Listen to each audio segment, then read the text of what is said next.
kick off now with the first part of it, which is human origins. And we'll start with the fact that the Bible says that in the beginning, you've all heard this, was the Word. But in order to explain everything that followed after that, the Word would have to be something on the order of this, if you can see it. Supercalifragilisticexpialidocious.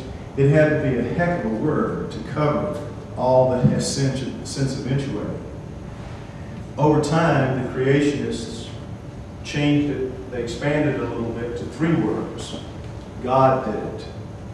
God did everything.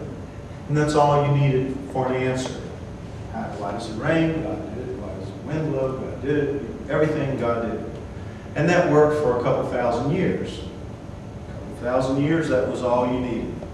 But then 145 years ago, a new group of people came on the scene, the Darwinists, with what they thought was a better, more rational explanation, which is that nature did it. Don't need God, but nature, and nature only, did it. And there was a line drawn down the middle. God here, nature here, and no mixing. No mixing. 145 years. And then the creationists tried an end run by bringing in a group of much smarter individuals, much better educated than the original ones, and they are called intelligent designers. Intelligent designers. But still, basically, God is at the bottom of their theory as well. God did it. Everything is so complex it couldn't have happened by accident. Therefore, God had to do it. Only recently has a much smaller group of individuals started putting forth a theory called intervention. And I'm one of those. I'm an interventionist. And what we say is that it wasn't a God with a capital G, an anthropomorphic God. It was a group of gods, multiple people, multiple beings, small g gods. And that they did it. That's our mantra. They did it. Not God did it, not nature did it, they did it. And that accounts for everything in its own way that's come to be on the earth. And that's what I'm going to be showing you here basically tonight. In my beginning, next slide please. In my beginning, the book, Everything You Know Is Wrong, which is not here. You can't get it. We tried to ship it here and it didn't work out with the publisher. A lot of problems, Australia, a long time, etc. You will be able eventually, if you wanted, to get it through Duncan Rhodes' Nexus magazine. So if you want, keep in mind. If you want to order it from the States direct, go through Barnes & Noble. Barnes & Noble has the best shipping rate, www.bn.com. Barnes & Noble.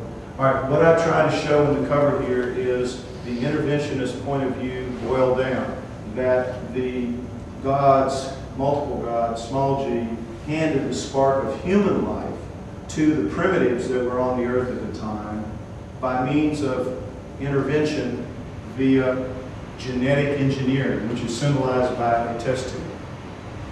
That is the theory. We are genetically engineered species, product, and we'll talk about that as time goes by. Next slide. In the beginning, boy, every one of these is apparently going to be cut off at the top, and I'm sorry for that. I don't know how to fix this.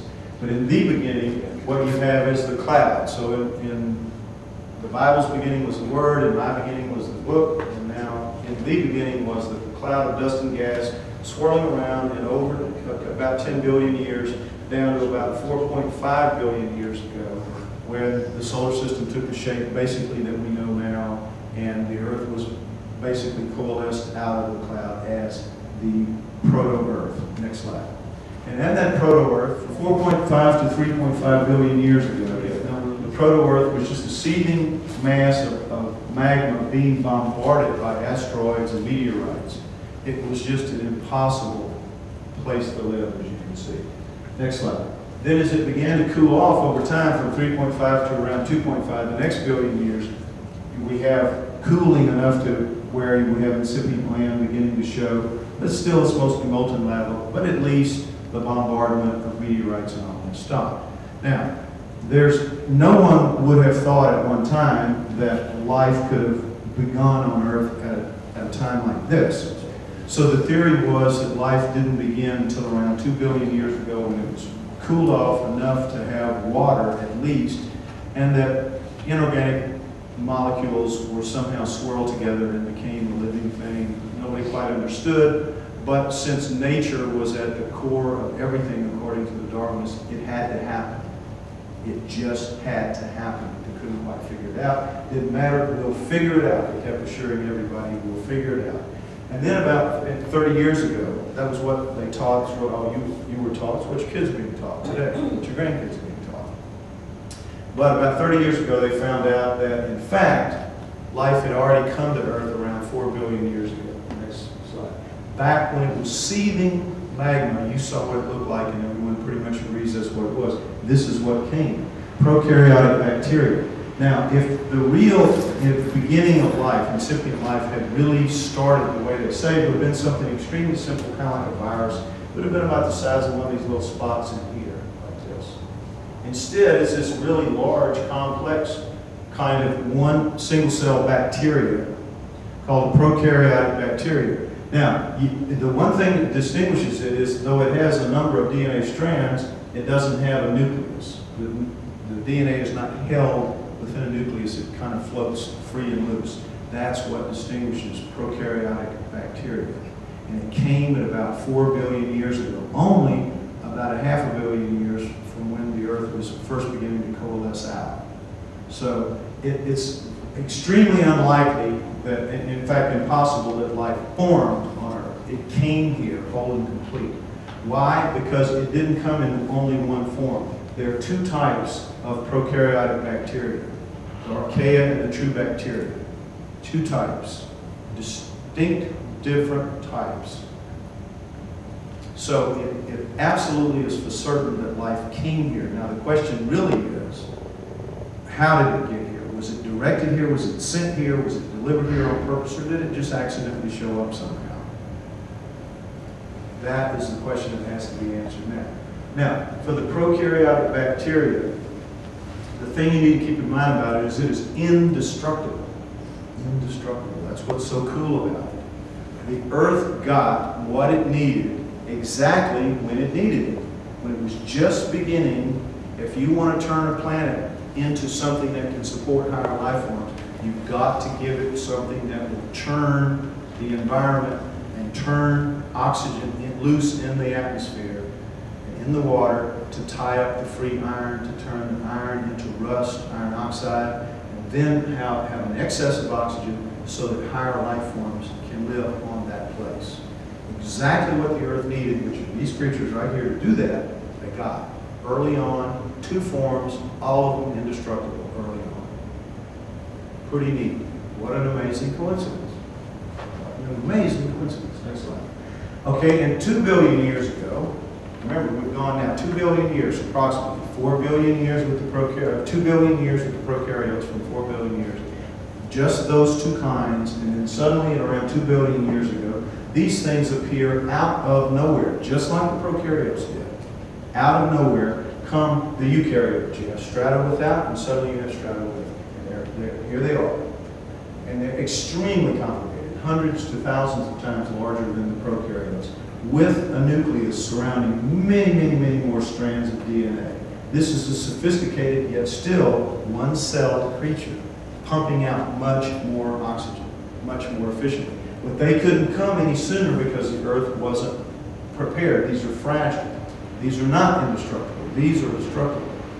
So they couldn't come until the Earth had been fixed to a certain extent by the prokaryotes. 2 billion years of prokaryotic activity allowed these to appear. And when they do appear, the Darwinists went with the prokaryotes. They can argue that, well, they came from, maybe space, from a meteorite or something like that.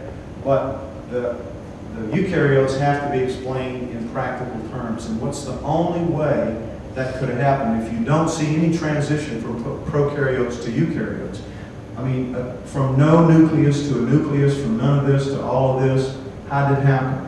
What they say is this, get it, that after a couple of billion years of living side by side, the larger prokaryotes suddenly decide to eat some of the smaller prokaryotes.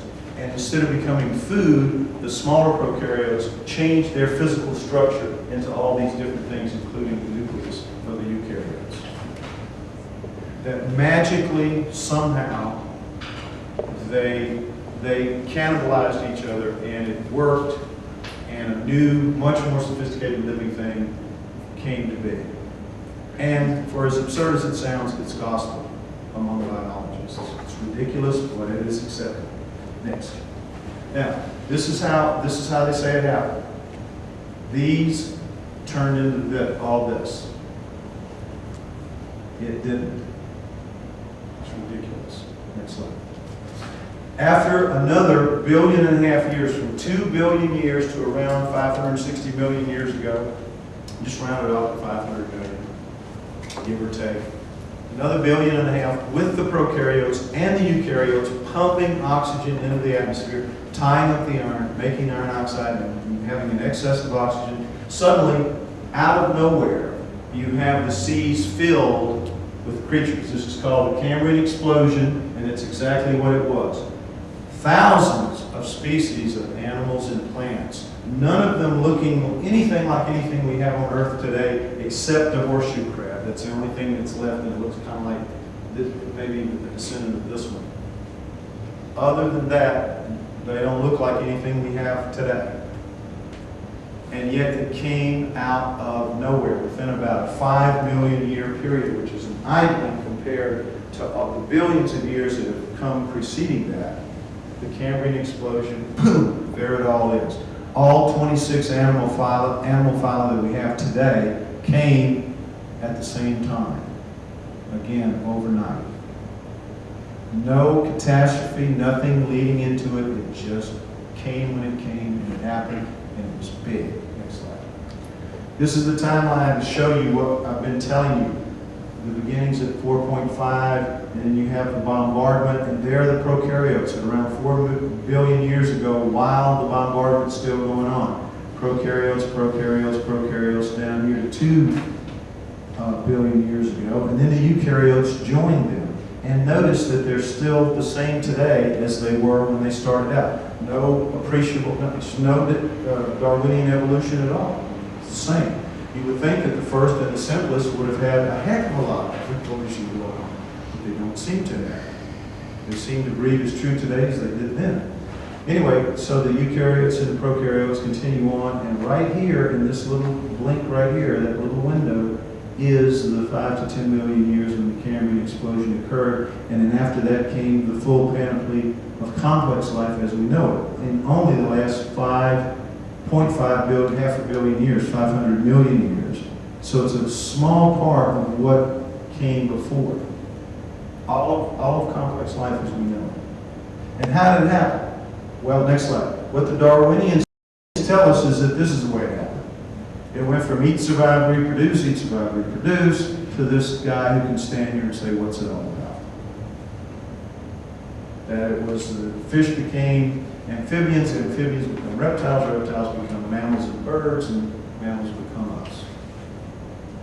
Macroevolution. There are 2 parts to this. 2 parts.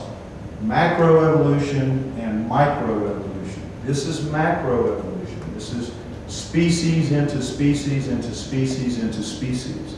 And this is the cornerstone of Darwinian evolution is macroevolution.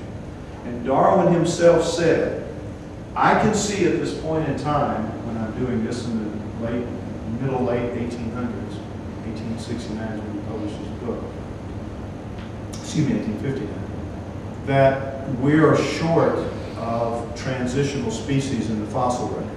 But now that we know to look, we're going to find the species that are going to exist in the cracks here that are going to show a transition here from one to another. The missing links, they're going to be found, Darwin said. If they are not, it will be clear that my theory is wrong. Well, they've been looking now for 145 years, and they still don't have one single solitary, unambiguous transition from one species to another. And the problem is there should be hundreds, literally hundreds of them. Now, what they argue is that, well, we don't have a complete fossil record yet. You can't hold us to account on this because the fossil record is not complete. That is true. It isn't complete. But what the reality of it is whole sheets of it are complete. You'll have whole sheets that are complete, and then you have sections that aren't complete. Then you'll have more sections that are complete, and you'll have sections that aren't complete. And so they're hiding behind the fact that the fossil record isn't completely filled in. But the truth of it is, within the areas, the long sheets, the long periods of time that are complete, there are no transitional species. So they know the theory's wrong, and they've known it for quite some time. But they can't acknowledge that it's wrong because the creationists are standing right there and going, knocking on the door saying, well, if you don't know what's going on, we want our theory to be taught in the schools. I don't want that. The Darwinists don't want that. I don't blame them. The creationist point of view should be kept in churches where it belongs. If they weren't so belligerent about that, the Darwinists could acknowledge and admit what they don't know, and we'd have a much better chance of getting to the truth of what really happened.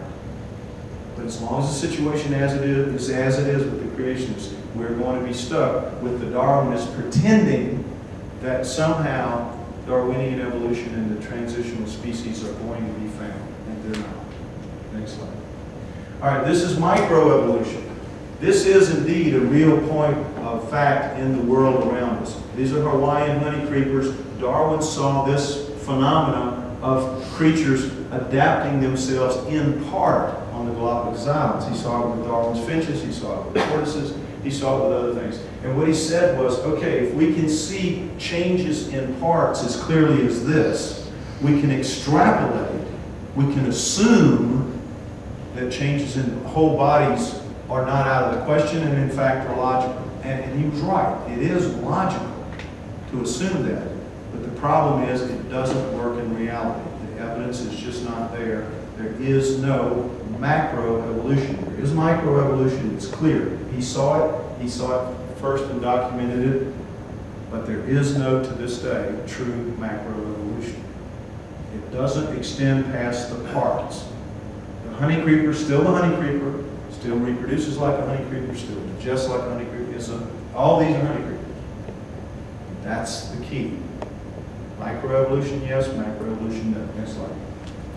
This is the macroevolution of man. Supposedly, we start out around 4 million years ago, maybe 5 million years ago, as a couple, as a pair of upright walking chimps and upright walking gorillas, known as the Australopithecines. And they go from around 4 million years ago, not billion now, 4 million, to around 2 million years ago, when a new type of being appears. And these are called the early homos, the early men.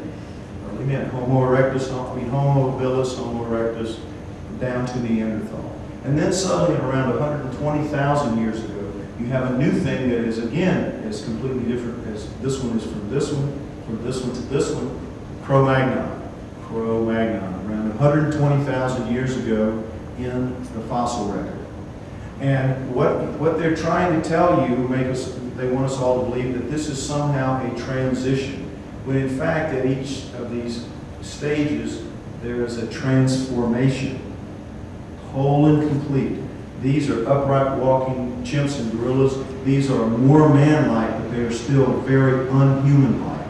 These are your true humans at only 120,000 years ago in the fossil record. So you go from 4 million years with these guys, down to 2 million with these, and then down to 120,000 for the Cro-Magnons.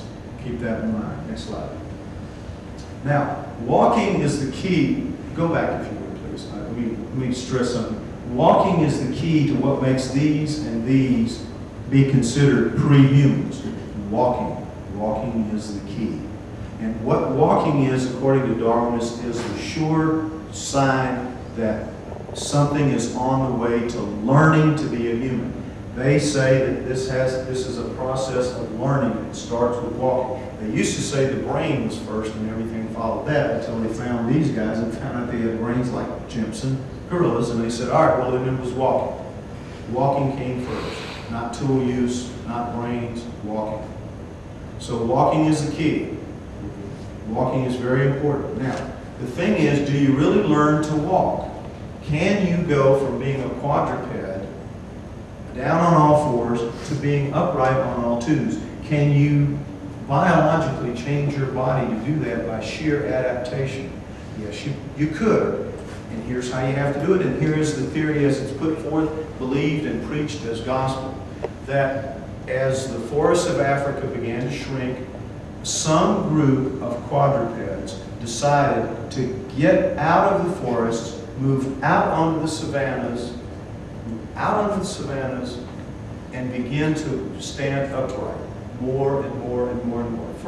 First just stand up to look over the grass and then go back down. And stand up to look over the grass for lions and tigers and whatever, and do that over and over and over again for hundreds and thousands of years. And in that process, as they're standing up to look over the grass for the predators that are coming to eat them, they end up, at the end of those thousands of years, standing upright like us, becoming upright walking creatures. Now, this is, again, theory as it's taught and as it's believed and as it's preached.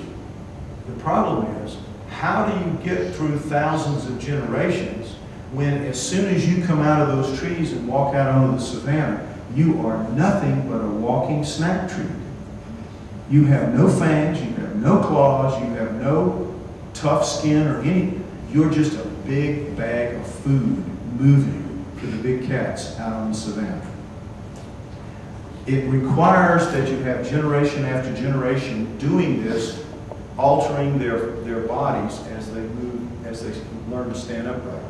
Couldn't happen. You can't get from the beginning to the end because everything in between has been eaten by the big cats before they could reproduce and pass any modification on. You understand? It just couldn't happen. And yet, that is what they teach. Because from their point of view, it can't happen any other way. That has to be the way it happened, and yet common sense tells anybody that it could. So, where do these walking creatures come from? It's clear that they're walking. We have the tracks at Laetoli at 3.2 million years ago, perfectly upright. And we have Lucy at 3.5 million years ago. Hips and everything, pelvis arranged to walk upright. So we know they're walking upright. How, if they couldn't learn it in the way that we just described, we just talked about, where did it come from? Perfect answer. Never talked about. Perfect answer. Next slide. The Miocene. The Miocene era goes from around 25 million years ago out here to around 5 million years ago right here into the Pliocene. In those 20 million years, you have 24 genera of apes. Apes, not monkeys. Monkeys are from 35 million years to 25 million years. You have nothing but monkeys. So they've been around about 10 million years. But when the Miocene apes hit the scene, hit the fossil record, they dominate. Very few monkeys, lots of apes. Lots of apes. And guess what? A bunch of them, now we're talking tailless apes. 50 different species, a couple of dozen genera. We're talking a lot of different kinds. We're talking from small ones, gibbon-sized, up to man-sized, up to giant-sized. Touch that roof with their heads, Gigantopithecus. Every size ape you can imagine. And guess what else? Out of those 50 different species, 24 genera, have come only 4 survivors. Only 4 survivors. Chimpanzees, gorillas, gibbons, and orangutans. What happened to the rest of them? What happened? Well, they say, science tells us that all of these were quadrupeds, down on all fours, because the only 4 that came out that they acknowledge are quadrupeds. But you have a real problem, next slide, with the short-armed apes. A bunch of them, like Proconsul, for example, have arms that are equal in length to their legs. And so they try to say that, well, they must have walked like this. Because if you're a quadruped, a true quadruped, your arms have to be longer than your legs for you to walk comfortably. For you to locomote, it's not walking, for you to locomote comfortably, your arms have to be longer than your legs. So, keep in mind, our arms are shorter than our legs, significantly shorter. But the Miocene apes have arms that are equal to the length of their legs approximately, which means that their arms would dangle down around their knees if they were to walk upright. The short-armed apes are a real embarrassment. And this is why you don't hear much out of the Miocene. Because they don't want to imply that they were walking, but they were. There's no other way for a short-armed ape to locomote comfortably except on 2 feet. So it's very, very fair to assume that those short-armed Miocene apes were walking upright, and that what we find in the fossil record at 4 and 5, and now they're arguing 6 million years ago walking upright, are just nothing more than the Miocene apes walking right out of the Miocene doing what they'd always done. The short-armed apes walking upright. Next slide.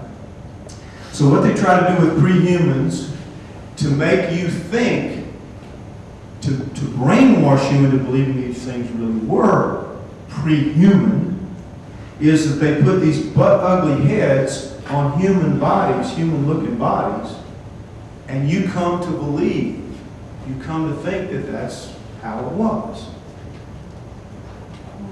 When in fact, there's nothing at all human about these bodies of the prehumans. Bones are different, bones are thicker, heavier, arms are longer. Nothing about it's the same. Next slide. And here we see the early homos now, again, over here to the left, what this thing's giving out of me, the Australopithecines. Is it even working at all? Right, so I'm going to just give it up and just use my hands since I'm so close. Anyway, these are, the Australopithecines would be here. This is Homo habilis, Homo erectus, Neanderthal. And then over here, Cro-Magnon, right in there. Now, all of these are indeed transitional forms, transitional. This is a transformation from these to this. Just the same way that you have a transformation here from the Australopithecines to here. Transformation, and then you have, basically the brains are just getting bigger. That's basically it. The brains are just getting bigger. But with the skulls themselves, the bones are very heavy compared to ours, very thick compared to ours.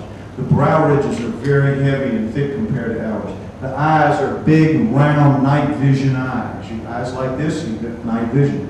Noses, look how big and wide the noses are, the nasal passages. Big, wide, flat noses. You got a mouth sticking off the face. These teeth are jutting out. It's hard to see this, but they do. They have no chins. If the jaws were here, you'd see they have no chins. They just slant back. This guy, Cro-Magnon, comes from all of this with exactly the opposite in every way. He's got a forehead. They all lack a forehead. They just go back from the eyebrows. We've got a forehead. Very reduced brow ridges. Very reduced eye sockets and poor night vision. A nose pinched up off the face. A mouth squashed back in flat. And a chin sticking out. Exactly the opposite. And yet somehow that's supposed to be a transition that you go from this one looking pretty much the same, this one, and then suddenly, boop, totally different, and that's a transition. That is somehow a natural flow of events. No, even the Darwinists acknowledge that can't be. So they say, all right, well, yeah, we acknowledge that, real problem. We're going to plug that hole with a missing link that's going to go in there and show some transition. Well, the problem is, anybody that knows anything, they need a couple of dozen to transition from this to this. You need a couple of dozen species in there to show that. They don't have a finger bone. There is no missing link in the human chain. Never has been, never going to be. There is no missing link. It's just a plug in a huge gaping hole in Darwinian theory because, again, they're trying to keep the creationists at bay as long as possible. As long as possible. And they'll do anything, say anything, pull any absurdity out of the hat to keep the charade alive. That's how it works. Okay, well, if everything I'm telling you is true, and these guys are not prehumans as we're told, what are they? They're there. They're in the fossil record. They lasted for millions of years, and they walked upright. What are they? They are hominoids. Hominoids. Hominoids are human-like creatures that are not really human. Hominoids. What are hominoids? Next slide. You have them here. We have them there. They're all over the world. Every continent except Antarctica. Bigfoot, Sasquatch, Yowie, Almas. They have names wherever they are in the world. They are everywhere in the world. There are deep forests, jungles, and swamps. They live in the part of the world, parts of the world that we don't live in. Now, we think that we are everywhere, that we know everything about our planet, that there's no place that we don't really know about, that we haven't been on, and that is absolute garbage. That is so untrue. In the United States alone, which is a very populated country, very well-covered country, in the United States alone, 25% of the land has never once been foot surveyed. Never once foot surveyors go in there. Why? Can't get in there. It's too hard. Too difficult. The terrain is too difficult. That is where they live. Here in Australia, I don't know what it is, but people were telling me that if you fly over huge parts of Australia, you just look down, it's just a blanket of trees. People never live there. I'm sure it's the same here. It's the same wherever you get the reports of these creatures living. Upright walking, hair-covered primates. Just upright walking chimps and gorillas. Miocene apes. They've been doing like this, been living on this earth. This has been their planet since the Miocene, 20 million years ago. They've been out there making their living in those places where we don't live. Right now, to this day, 50% of the arable land of the earth, 50%. Take away the ice caps, take away the deserts, arable land. 50% of it considered terra incognita. We don't know what it is. We basically don't know what's out there. We don't live there. We live in about half, to any extent, in about half of the arable land of the earth. There's plenty of room for them to roam, to be, to live. Plenty of room. Perfect example, next slide. The panda was the 1800s hominoid. You know how now, in the last 50 years, we hear about the hominoids, Bigfoot, Sasquatch, Yowie, all that. In the early part of the 1800s, it was the panda. Stories kept coming out of China of a black and white bear that ate bamboo, and of course every expert in the world knew that was impossible. That there were no vegetarian bears, they were omnivores, and that they were black and white, brown, other color bears, but not two-tones. Until in 1869, a French naturalist sent the hide of one back to the French Museum of Natural History, and they stuffed it and knew what it looked like. And then every scientist who had been saying that such a thing is impossible said, well, we were just maintaining healthy skepticism as scientists are supposed to do, instead of admitting to the fact that they were just ruling it out because it was beyond their conception, their imagination. And so they said, now that we know they're for real, we're going to get off our thumbs and we're going to go out there and we're going to be the first to bring another one in. Sichuan province, China, it's not that big a place. It's just tough, rugged terrain, mountainous, with bamboo forests instead of regular forests. But other than that, how long do you think it took to bring in the next one when they knew it was there and they were sending in top quality teams to find it? How long do you think it took? 60 years. 60 years. And then over the next 20 years, they brought in a half a dozen more. And to this day, it's really hard to go out into those jungles, those bamboo forests, and find a live panda from the wild. Why? What's the panda doing? Nothing. It's a brightly colored, slow-moving, dim-witted animal that really doesn't do anything. Lives in the day, doesn't hide, doesn't do anything sophisticated to stay out of the way of getting caught. The problem is we don't function well in its environment. But we think we function well everywhere. Excuse me, but we don't. We do not. And so, imagine, if you will, a creature that is bigger, faster, lives at night, eats anything, can really move if it wants to, and is absolute master of its environment, and it is smart. Now, imagine going out and trying to find that when you can't find pandas that are really stupid animals. It isn't going to happen deliberately. You're going to see these creatures accidentally. And that's how it happens, when it happens, and it happens about 150 times a year around the world, good sightings. About 150 times every year. Next slide. Okay, when it happens, evidence is left behind. And the evidence in most cases is tracks. In most cases it's tracks. We have, right now, over the last 50 years that we've been keeping track, about 10,000 plaster cast photographs or both of tracks. All of which, according to the Darwinian paradigm, the Darwinian mainstream, is impossible. Because why? Hominoids can't exist. They can't exist. Not that they don't exist. They can't exist or the Darwinian paradigm crumbles. It crumbles.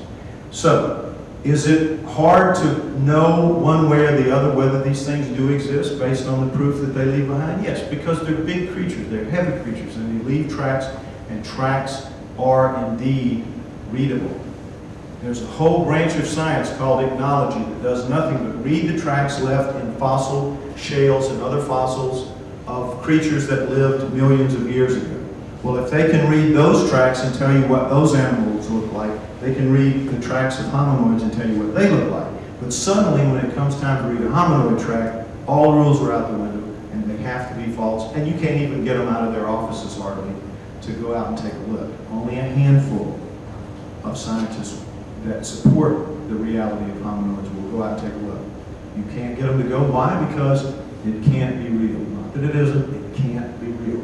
Well, here's what you get when you go out and you take a look. When a living, fleshy foot, with all its multiple bones, makes a track in a suitable medium, in doing so, it pushes the medium out sequentially, smoothly, flowingly out. And what you get are lines, cracks in the inside of the tracks called compression lines. Vertical, little lines along in here, very easy to see. Next slide. If you take a phony foot of any kind, wood, plaster, plastic, it doesn't matter, it is not going to articulate the way a real living fleshy foot does. So when it goes down, you have to press it or stamp it, and when you do that, the medium pushes out in a completely different way. You get these impact ridges on the sides, and the lines crack on the outside instead of the inside. Now, we can give this little lesson to a group of first graders, of 6-year-old kids. Give them magnifying glasses, lay as many tracks as you want out here, phony and real, and they won't miss one. That's really how easy it is. And yet, every track that shows the compression lines that the real ones produce, in that case and that case only, can't be true. Got to be faked. Some kind of way, the fakers have figured out how to do it. How to produce articulating feet that if, instead of making fake Bigfoot tracks all over the world, all they'd have to do is apply that technology to prosthesis, and people with missing limbs could walk a heck of a lot better. And they'd be millionaires to boot. And remember, all this faking's been going on for like 50 years now. Next slide. Here's how a human foot works. You have the heel coming down because our ankle sits to the rear of our foot, so we have a heel strike. We come down hard on the heel. The momentum swings around the outside of our arch. It cuts over here into the ball of our foot. It comes out, our toe, our big toe acts as a thrusting mechanism. Our 4 other toes act as balancers, and they pull up and leave an undisturbed line of medium underneath here while this flattens out. Next slide. And what we see is a drawing of exactly that. We see the heel strike, we see the momentum swinging around the arch, we see it cut over under the ball, we see it thrust out through the big toe, and we see the 4 toes here acting as balancers and leaving an undisturbed track of medium in there. That's how we walk. Next slide. This is how hominoids walk. All of them. This is a Bigfoot track, 16 inches long, 7 inches wide. Very typical track, but it was just taken in a really nice soft dirt road, so you got a real nice clear print. You see something very different. You see an ankle set up here toward the middle of the foot. You see an extended heel. You see a widened heel. You see a shortened forefoot. You see a very widened forefoot. You see all 5 toes acting as balancers.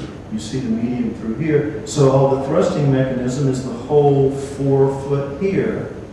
And most importantly, instead of that swinging around the arch and having an imbalanced kind of walk, this thing has no heel strike. The foot comes down together and the line of momentum is straight up the chute. You can see that right here.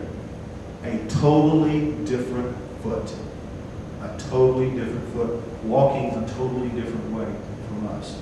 And guess what? Tracks at Laetoli 3.2 million years ago, that's how they look, that's how they walk. And furthermore, they walk better than we did. Because that foot, instead of like us coming down, heel strike, toe out, heel strike, toe out, that foot's coming down smoothly, smoothly. This thing is walking better than us. It's keeping its knees unlocked, bent. So it's using its muscles in its thigh, its muscles in its behind. The way to do it, the right way to do it. Its joints don't wear out like ours do. If you look at us walking in slow motion, we're actually doing it wrong. We're doing it inefficiently. We're locking our knees, we're throwing ourselves through our hips, and over time, our joints wear out. As we get old, all you have to do is go to the nursing home. You can see it. It shouldn't happen if we were walking correctly. Something is wrong. These guys do it right, we do it wrong. Next slide. Here's another one, and it's a different foot. And what this one shows is that there are different feet among the hominoids. Fundamentally the same, but check the difference in the toes. These toes are all the same size. It's called the peas in a pod type. But again, still, all 5 of them acting as balancers, forefoot, ankle in the middle, extended heel. The same different design, but with different toes. We all have the same fundamental foot. They have different ones. Very unusual. Next slide. Dermal ridges. In the best hominoid tracks, dermal ridges show up very clearly. What are dermal ridges? They're the fingerprints, your fingerprints of your feet. You know how when a baby's born, if the hands are too small to do the fingerprints, they just do the whole foot. Boom. Print the foot. Fingerprints on your feet, dermal ridges. What do they say? What does the Darwinists say when they see a hominoid track with dermal ridges? Whoever faked it took the time to sit down and carve them in. When, in fact, they're so fine and so complicated, and each one is unique. Remember, each one is unique. Just like fingerprints. Lasers couldn't do it. And yet somehow those fakers have taken the trouble to sit down and make a foot that fully articulates so that it leaves compression lines and it leaves dermal ridges. Those fakers know their business. See how silly it is? It's absolutely absurd. Next slide. This is a stride comparison with a 6-foot man. You see the track here and the track here. See how it is? If somebody was indeed faking them and wearing fake tracks, because they make such, they go into the mediums at such depth that we can judge how much they weigh, we know they're weighing 500 pounds, 600 pounds, 700 pounds, 800 pounds, depends. But you can tell from the medium technology can do this. It's amazing what they can do. That means that the person who's making these tracks has to be in the range of 7, 8 feet tall themselves, and they have to be very heavy people to begin with, and then they have to put 300 or 400 pounds on a barbell and carry that and go, you know, making the tracks. The problem is, if it's a human foot, it's going to have a deep heel print. It's going to have the standard heel impact that we have, and those are just not visible in the hominoid tracks. It's clear that these are living creatures making these tracks that don't walk the way we do. Don't walk anywhere close to us. Just forget about the size differential. The walk is not the same. Next slide. But here is the differential, the difference in the way the foot's put together. This has been studied by Grover Krantz. He was an anatomist, human anatomist, foot anatomist, and he said, my estimate is that 31% of the total foot length is behind the ankle joint compared with only 23% in humans. So you see, you're looking at a fundamental redesign. Why? Because it's so much bigger, denser, thicker, heavier body. All the hominoids, whether they're small or whether they're big, and by the way, there are different sizes of them. There are pygmy size, there are human size, and there are the giant size. Bigfoot, Sasquatch, those are the giant size. Yowies, I'm sure you've heard, you have tall ones and you have more human ones. We have the same thing there. Everything seems to get lumped around the big ones because the big ones are so awesome, but there are many that are seen that are human size. There are different types. Just like the Miocene apes. Just like Miocene apes. These are Miocene apes living today among us. It's their planet. They are the indigenous, upright, walking primates of planet Earth, the hominoids. Okay, so we see the redesign. Next slide. We also, I want you to keep in mind the difference in the motion, the forward motion, the way the momentum carries. Much better here than here. Next slide. This is a look at the difference in the shadow or the area that they put down. And he says, thus, last line, thus the Sasquatch foot at a given, last sentence, thus the Sasquatch foot at a given stature has just a trace over twice the surface area of a human foot. At a given size, twice the surface area. Why? Because it's supporting, whatever that given size is, it's supporting a much bigger body, so you need a much broader platform and a much thicker sole to be able to walk barefoot for the entire life, supporting that. So it's, as you saw in the other drawing, it's thicker on the bottom, thicker on the sole. Okay, next slide. Now, here's a comparison of a standard 10.5 foot, about my size, and a standard Bigfoot 10 by 5 and 15 by 6.5. But again, keep the Bigfoot look, the hominoid look in mind. It's very different than the human. Next slide. Now we see another pair of them. And these, it looks like this because instead of being in dirt, this was taken from clay, from hardened clay. But otherwise, in every other respect, these are hominoid tracks, are they not? Don't they look exactly the same? Wide heel, ankle up, to the way they work. Those are hominoid tracks, are they not? Wouldn't you agree? Well, they aren't, as it turns out. They are not hominoid tracks. They are, in fact, without doubt, Neanderthal tracks. Neanderthal tracks taken from a cave, Toriano, Italy, 30,000 years ago. No doubt about it, Neanderthal artifacts in the cave. These are Neanderthal tracks looking exactly like hominoid prints of this day, which would lead one to suspect that perhaps Neanderthals might be hominoids rather than pre-humans. Next slide. In fact, we have the feet of Neanderthals. We don't have the feet of any other pre-humans. It turns out when wild creatures eat you, the first thing they go for is your feet. It's like, the cherry on Sunday or something, But for whatever reason, we have very few feet bones out of the fossil record. But we have whole feet of Neanderthals because a few of them got buried. A few got buried. And so, what we have is a comparison here of a Neanderthal foot, human foot, Neanderthal foot, and look at the difference.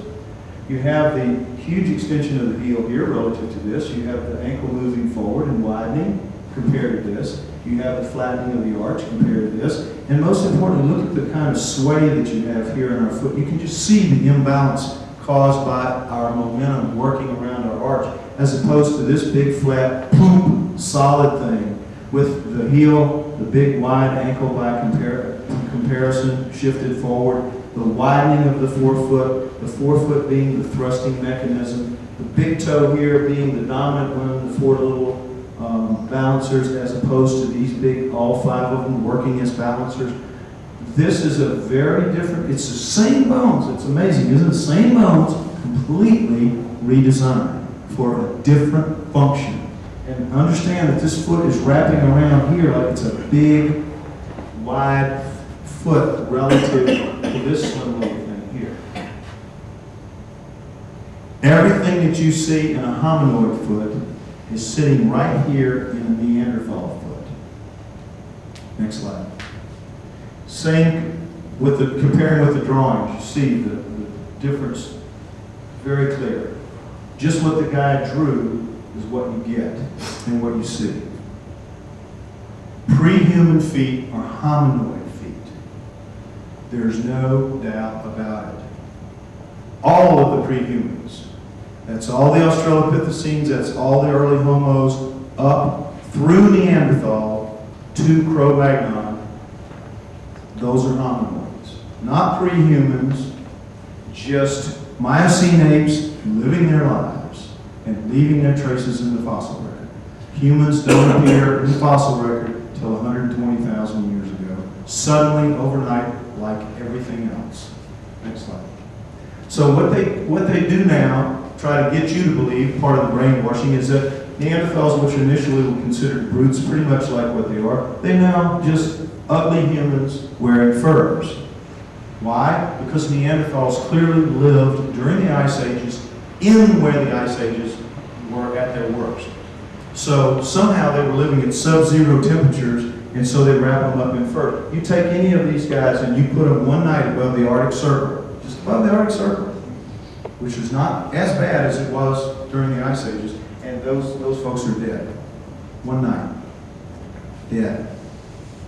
Fur's not going to get a human through that. You have to have a different physiology to survive that kind of climate. And the Neanderthals clearly did, because they did it for a couple 100,000 years. They were covered in fur. They had a different physiology than we did. And so if you want to see the true face of Neanderthal, next slide, it's going to look an awful lot more like this, which is brilliant, than anything like what you just saw, like what you were told to believe, what you were taught to believe. Nothing human on the horizon until you get to Cro-Magnon. Everything prior to that looking like this, covered with hair. Hominoid. Hominoid. Next slide. Now, if everything I'm telling you is true, where did we come from? If the earth belongs to the upright indigenous primates from Miocene hominoids, where did we come from? How did we get here? Well, I choose to believe the best evidence that I have is from the work of a man named Zecharia Sitchin, which I'm not going to go into in great detail here, but just to tell you that Sumer, the original culture that we have, that we accept, that scientists and scholars accept as the first one around 5,000 years ago, Sumer, which is modern-day Iraq, Tigris Euphrates, modern-day Iraq, where the war's going on. That culture appeared out of nowhere. They came from the Stone Age, out of the Zagros Mountains, supposedly, down into the valley there, and produced this fantastic culture that gave us over 100 of the firsts that we attribute to a society. Now, how did they do that? How did they produce a culture that was as good as, and in many ways better than, the later Egyptians, Greeks, and Romans? Come right out of the Stone Age and boom, just explode with this wonderful culture. How did they do that? Well, we don't talk about it. They just leave that one off the table because it's just too impossible to explain. And all you really taught about the Sumerians, if you went to school and you were taught anything about the Sumerians at all, you were taught one thing: you were good at writing. Of the 100 and some things they introduced, next slide, they introduced writing, cuneiform.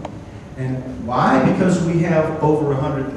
That would be denied if we didn't have the 100,000 plus tablets, many of which got stolen, by the way, when the Americans invaded. You might remember both the tablets and silver seals were confiscated or disappeared.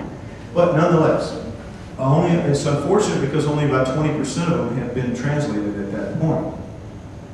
But of the 20% that were translated, many, about 5,000 of them, told things about their history. Most of them were about business and business deals and who owned who, how many sheep, or whatever. But about 5,000 of them told stories that the Sumerians believed about themselves, about their history. That's all considered mythology. Our scientists consider it total mythology because it just can't be true, the things they were saying. They were saying things like this, that multiple gods came down from the heavens, lived on the earth, needed a slave and a servant, created that slave and a servant in a house of fashioning, basically a genetic engineering lab. And not only did they create humans to be their slaves and servants, they created domesticated plants and domesticated animals to give the gods their ease. Now, whether you believe that or not, doesn't matter. I think the evidence is there that somebody was here, whether it was the Anunnaki, as the Sumerians called them, or somebody else. A superculture was here in the dim past, and they left their fingerprints all over the place. We just refuse to acknowledge that their fingerprints are here. Next slide.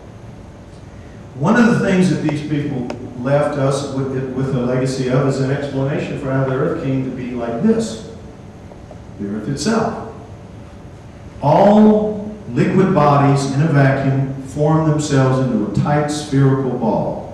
You've all seen milk get loose in the space shuttle and all that. It all forms into a ball. This is what liquids do in a vacuum. All of the astral bodies that we know of, except for the meteorites and comets, which are started out as pieces of this, supposedly, and the planets exploded and things like that, to create them.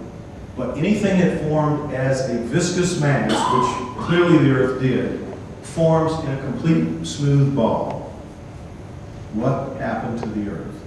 The Sumerians have an explanation. Our guys are still trying to figure it out. That's in my book. It's in Sitchin's book if you want to find out more about it. Point is, there are some answers. Next slide. Another basic proof of the existence of these multiple super people, super gods, whatever you want to call them, are megalithic structures around the world. Megalithic structures at Saxelman, like these. If I was standing here, I wish I was in this picture, I'd be about right, my head would be about right here. That's how big they are. High in the mountains above Cusco, impossible for humans to have put this together, and yet we are told that they did somehow.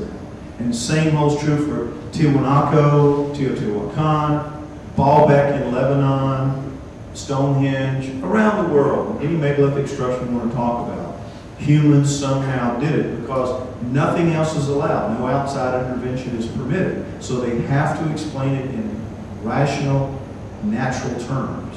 And so they just say somehow they did it. But we can't do it today. We cannot begin to reproduce this kind of precision in our work today. Next slide. Laying one stone every 8.5 minutes. Now, right there, that story's over with. Right there, that story is a fraud. That story is absurd. And yet, the Egyptologists will not hear that it couldn't be done. More than that, they weren't just slamming these things into place. Like these look like they were, but still they were being laid pretty carefully because they were all flat and they all worked out such that they went up to the top perfectly. But here's what's the amazing thing. They were covered with polished limestone, each of which was placed to perfection. And it couldn't be any other way, because if you have mistakes down at the bottom, the size of a postage stamp, they're the size of a car at the top. Every single stone in these three pyramids had to be perfect, and they were. Next slide. Thank goodness, after that, while they were stripping off the covering limestone, they left a few down at the bottom so you could see how marvelous the workmanship was. And here it is. This is a connecting line between two of the stones. It's the width of a human hair. Next slide. See it? Coin, connecting line right here. We cannot, in our wildest dreams, put stones together with this kind of accuracy. Not in our wildest dreams can we do this on a massive scale. This is a Rolex watch, folks, built to the size of a mountain. Real.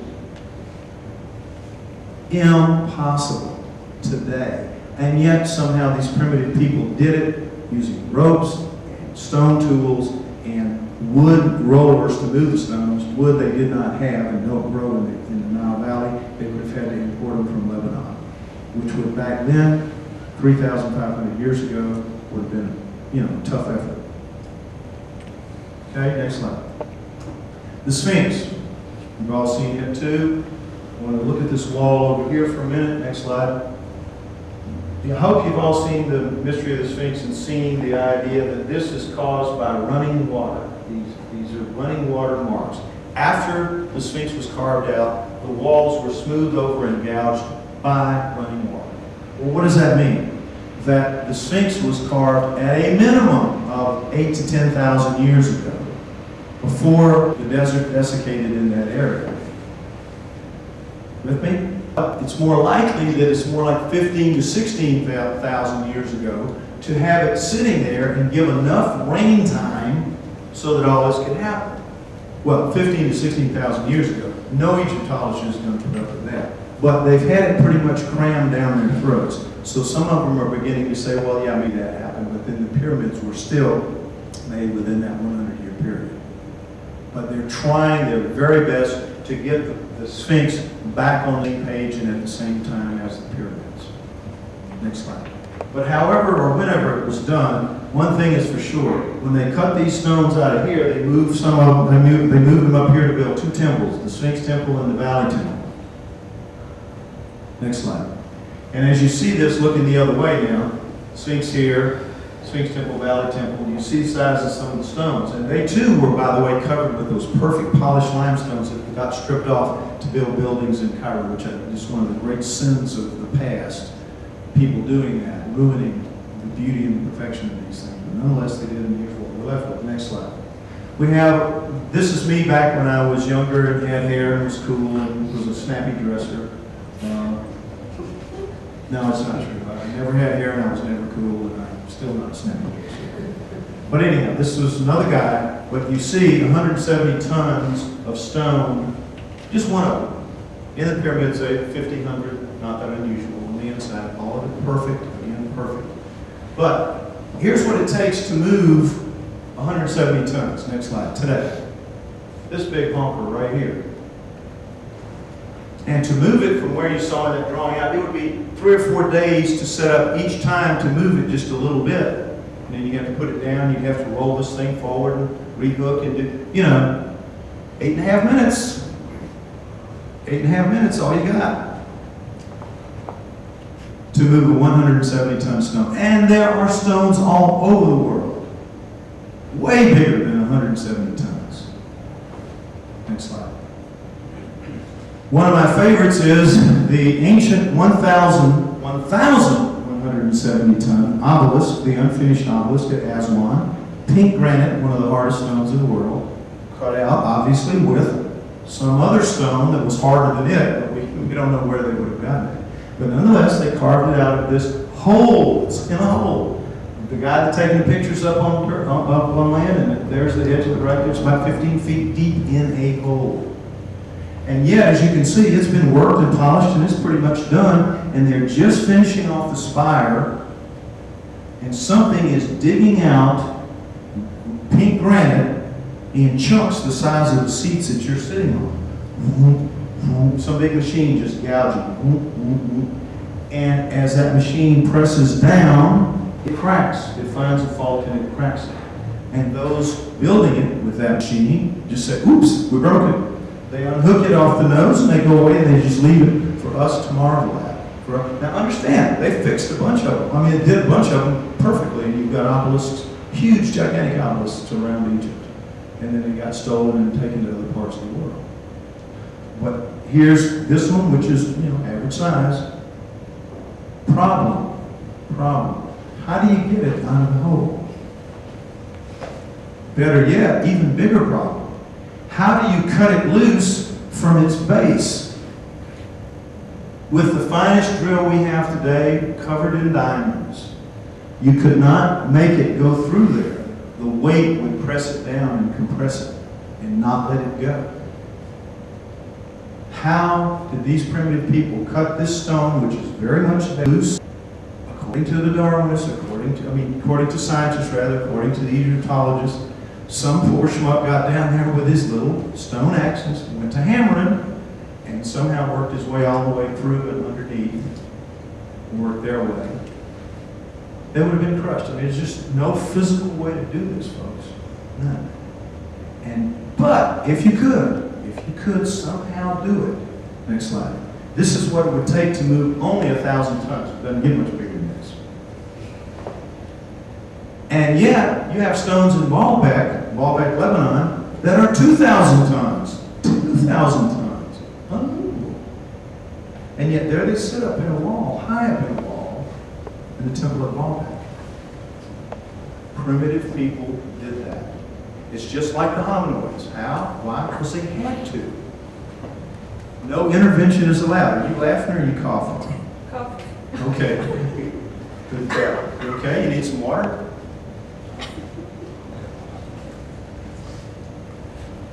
All right.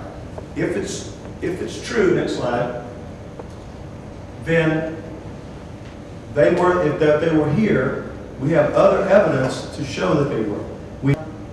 As I said earlier, domestication of plants and animals. What the story we're told now is that all domesticated plants and animals, and pretty much seems to be this way, all domesticated plants and animals come in a period from 10,000 years ago to 5,000 years ago. 10,000 years ago to 5,000 years ago. We've had none since, really, that amount to anything. The big ones, the sheep, the cattle, the goats, the corn, the maize, the corn, the wheat, barley, all that came within that period. Stuff we really use. Now, how is that explained? Well, in terms of the plants, it's explained this way. Somehow, these Stone Age people looked out of the cave one day, and one of them got the bright idea that, hey, if we pull up some of these grasses and grains and cereals that we're looking at, which are out there today, look at them today and see, with their little bitty, tiny seeds, that are the size of pepper flakes or salt crystals, and hard as salt crystals, and biochemically only suited to feeding grazing animals. This Stone Age wizard got the idea, hey, if we pick through those little pepper flakes and salt crystals and pick out the biggest ones that are marginally bigger than the others, and we plant them, figuring out how to plant and grow, and plant them and make them produce a crop, and then we pick out the biggest ones of that, and let them produce a crop, over a couple of thousand years or more, over a couple thousand years or more, those little bitty pepper flake salt crystal seeds will grow into something we can actually use, see easily and use in our hands. They will soften, the seeds will soften and turn from rocks into something that we can actually cook and eat. And the biochemistry of them will change so that they're not suitable for animals anymore, but they're suitable for us, that our bodies can use them. Won't that be cool? And that cave guy supposedly talked all his buddies into doing this, and doing it for generation after generation after generation after generation, planning and sowing and picking out the best, and somehow doing this, something we can't do today. We've not been able to do and reproduce today, but somehow this genius did it, and not only that, multiple geniuses did it, because this was done all over the world, in different places at different times, within that 5,000-year window. And you get things that go from being these wild, hardy grasses like teosinte from this to corn. Next slide. And you go from this hardy little perennial that can just grow anywhere, anytime, doesn't need any help to grow, to this, which is riddled with genetic defects. I mean, riddled to the point where it can't live by itself. Without human intervention, corn as we know it, won't grow. Doesn't matter. We need it. We use it. We're happy to have it. But it is clearly not a natural species of anything. This is natural. This is very unnatural. Next slide. Same thing with wheat and emmer, early wheat and emmer. Same process, where you go from these little tiny grass-like things into a much bigger seed, a much plumper seed, softer seed, and its biochemistry changes from feeding animals to feeding us. These Stone Age geniuses somehow pull that off. And more than that, next slide, what they had to do with every one of the domesticated plants that they were going to turn into grains and cereals and grasses that they were going to turn into food, they had to solve the problem of rachis and blooms. Now, blooms are the husks that wrap around the seeds, and rachis are this area right here where they break off. Now, in the wild, rachis and blooms have a cycle where they're pretty tough when the seed is growing to hold it on to the stem during windstorms and rain and all that. But as it matures, and when it matures, they turn incredibly brittle so that the seeds can propagate. You pick up a dandelion, it's gone, right? That's the rachis letting go. Rachis and blooms. The seed popping out of the bloom, the rachis letting it go.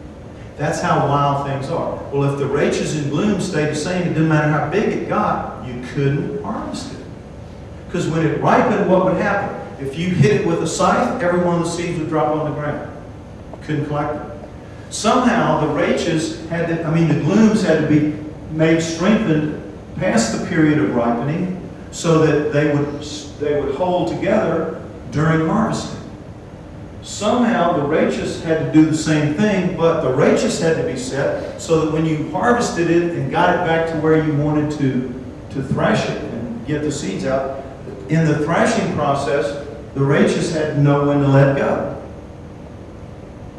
It had to be perfect. It had to be precise for every single cereal, grass, and grain that was domesticated.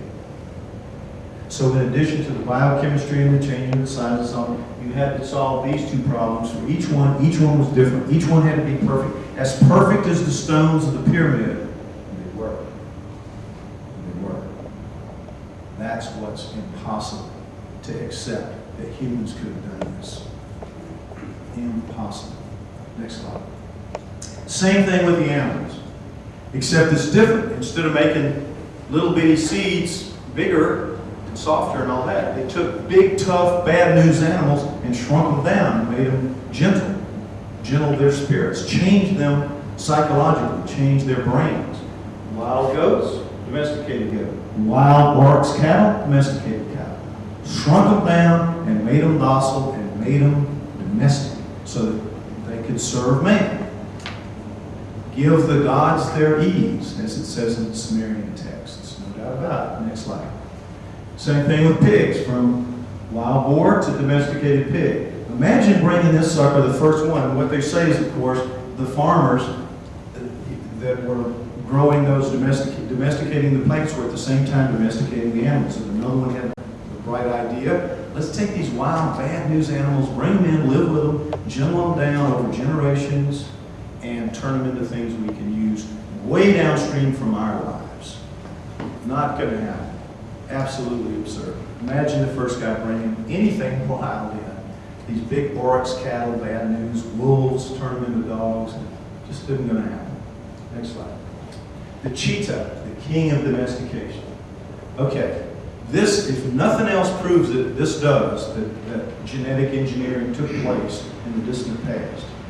The cheetah is a hunting cat, a cat designed to hunt at a very high level of efficiency. Not that cats aren't good hunters, but nothing is like the cheetah on the savannah. It's the fastest animal in the world by far, 70 miles an hour. 70 miles an hour. Good racehorse will run 40 top speed. Okay? Not only that, it is designed to hunt. It's got a different aerodynamically designed body, more like a greyhound than a true cat. You know how heavy lions and tigers and all the hunting cats are? This one is slimmed down like a dog, like a greyhound. More than that, it's got a different attitude. It doesn't have a cat attitude. It's one of the very first domesticated animals. We have records of it going back almost to 10,000 years ago in Asia, India, and Africa. It was very widespread, very tame. The pharaohs used to hunt with these guys. Okay? They were hunting animals designed for that purpose. There has never been a report of a cheetah attacking and killing a human. They have dog mentality in cat bodies. They have dog-like bodies in the sense that the bones are much lighter, the lungs have been modified, the breathing rate has been modified like no other dog, no other cat. But more importantly than that, get this, they have dog feet. With cat feet, soft pads, and retractable claws, you can't make a turn at 70 miles an hour. Well, with a dog foot, a thick, heavy pad, and permanently extended claws, you're running on track shoes. You can turn at 70 miles an hour. The cheetah, among all cats, has dog feet. More than that, you see this brown fur? That's short-haired dog fur. See those black spots? Cat fur. Cheetahs sit like a dog. They get dog-only diseases, they get cat-only diseases. Now, as if that isn't bizarre enough about cheetahs, guess what? They all have the same DNA, same chromosome package. They're clones. You can take a cheetah from Africa and you can take a cheetah from Asia. You could strip their skin off of them and swap the skin and it would heal. You could trade hearts, no rejection. They're all the same. Now, when faced with this evidence, what do you think the Darwinists and the geneticists and the scientists said? What do you think they came up with? There had to be an answer, and there had to be a natural answer, so they came up with one. These cheetahs got squeezed through a bottleneck, a genetic bottleneck. And here's the bottleneck.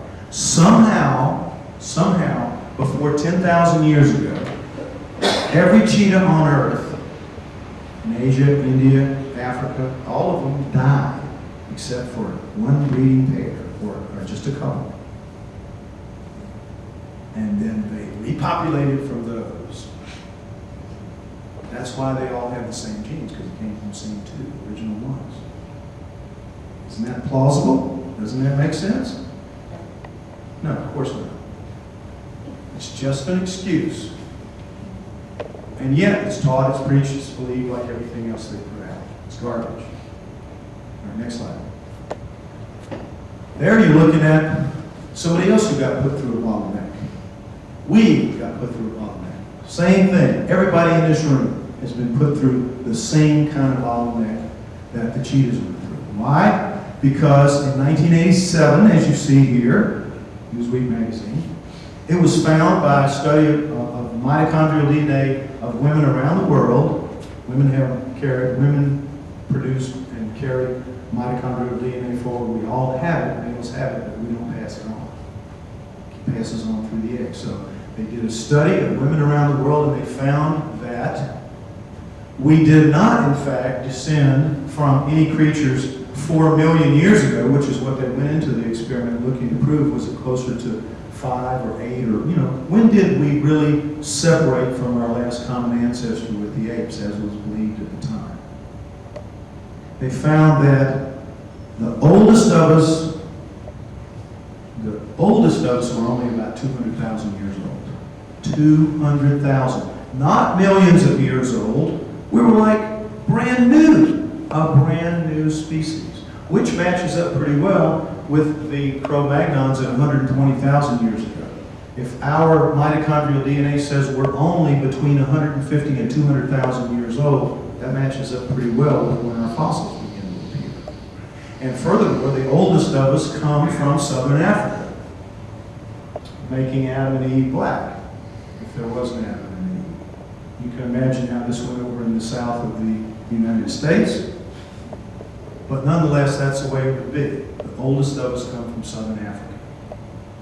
And we only start up as a species around 150 to 200,000 years old. So what does that mean? Just like the cheetahs. All of us got wiped out. And you know that we have Homo erectus all over the, in India, in China, in Asia, and in Africa. All of those got wiped out. The ones that were going to become us, leaving only a couple or a couple of pairs to produce us within the last 200,000 years. Same bottleneck, same kind of story that worked with the cheetah. They expected to work with us, and it has worked. People just buy that. Don't question it. Next slide. Well, it's not true. We are supposedly descended from primates, and yet all of this about us is not the same. We don't have the same bones, same muscles, same skin, same adipose tissue, same body hair patterns. Head hair and nails are different. Skulls and brains are different. Locomotion is different. Speech is different. Sex is different. Genetic disorders. We have over 4,000 genetic disorders, folks. How would we get over 4,000 genetic disorders worked into the whole gene pool in only a couple 100,000 years? When you consider that at least 24, about 24 or 25, kill you dead before you reach the age of maturity, before you can pass that on, before you can reproduce. How does a disorder like that get into the whole gene pool? How can you find it among Eskimos and Watusis? There's only one way. They were put there, just like the corn's genetic disorders, just like other domesticated plants and domesticated animals. And genetic disorders were put there because they were the results of cutting and splicing in a lab as they were being put together. Mistakes get made. It's the only way you get that many genetic disorders, and genetic disorders that kill you before you can reproduce. But most importantly, our chromosome package has been reduced from 48 chromosomes with all other primates to 46. How do we go to be so much better, supposedly, while losing 2 full chromosomes? That's a lot of DNA. How could that happen? Next slide. Well, we look and we see a comparison of human, chimp, gorilla, and orangutan, and you see that, as you've heard, there's a lot of similarities. A lot of similarities between us. And so they use this as an argument to say, well, you know, it's clear that we evolved from them because our gene package is so close. It's only that funny little change from 48 chromosomes to 46. A little bump in the road, but otherwise it's clear to see that we evolved from them. But let's look at that change. Next slide. Here we see it in, just so happens, the second and third chromosome. But the chimp and the gorilla and the orangutan, they're separate. But with us, look, they've been fused. Fused. Two genes fused. This doesn't happen in nature. That's only done in a lab. You don't see that anywhere else but in the lab. Just like you don't see the cheetah's chromosomal similarity anywhere but in a lab, a genetics lab, lab rats, clones. We, just like Darwin said, are domesticated animals created to serve a purpose by the super race, whoever you want to call them, who were here and who built the pyramids and who created the domesticated plants and who created the domesticated animals, and they created us too.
This is the star child skull. Answering Karina's question. The star child is composed of undeniably mammalian bone with the major human components evident.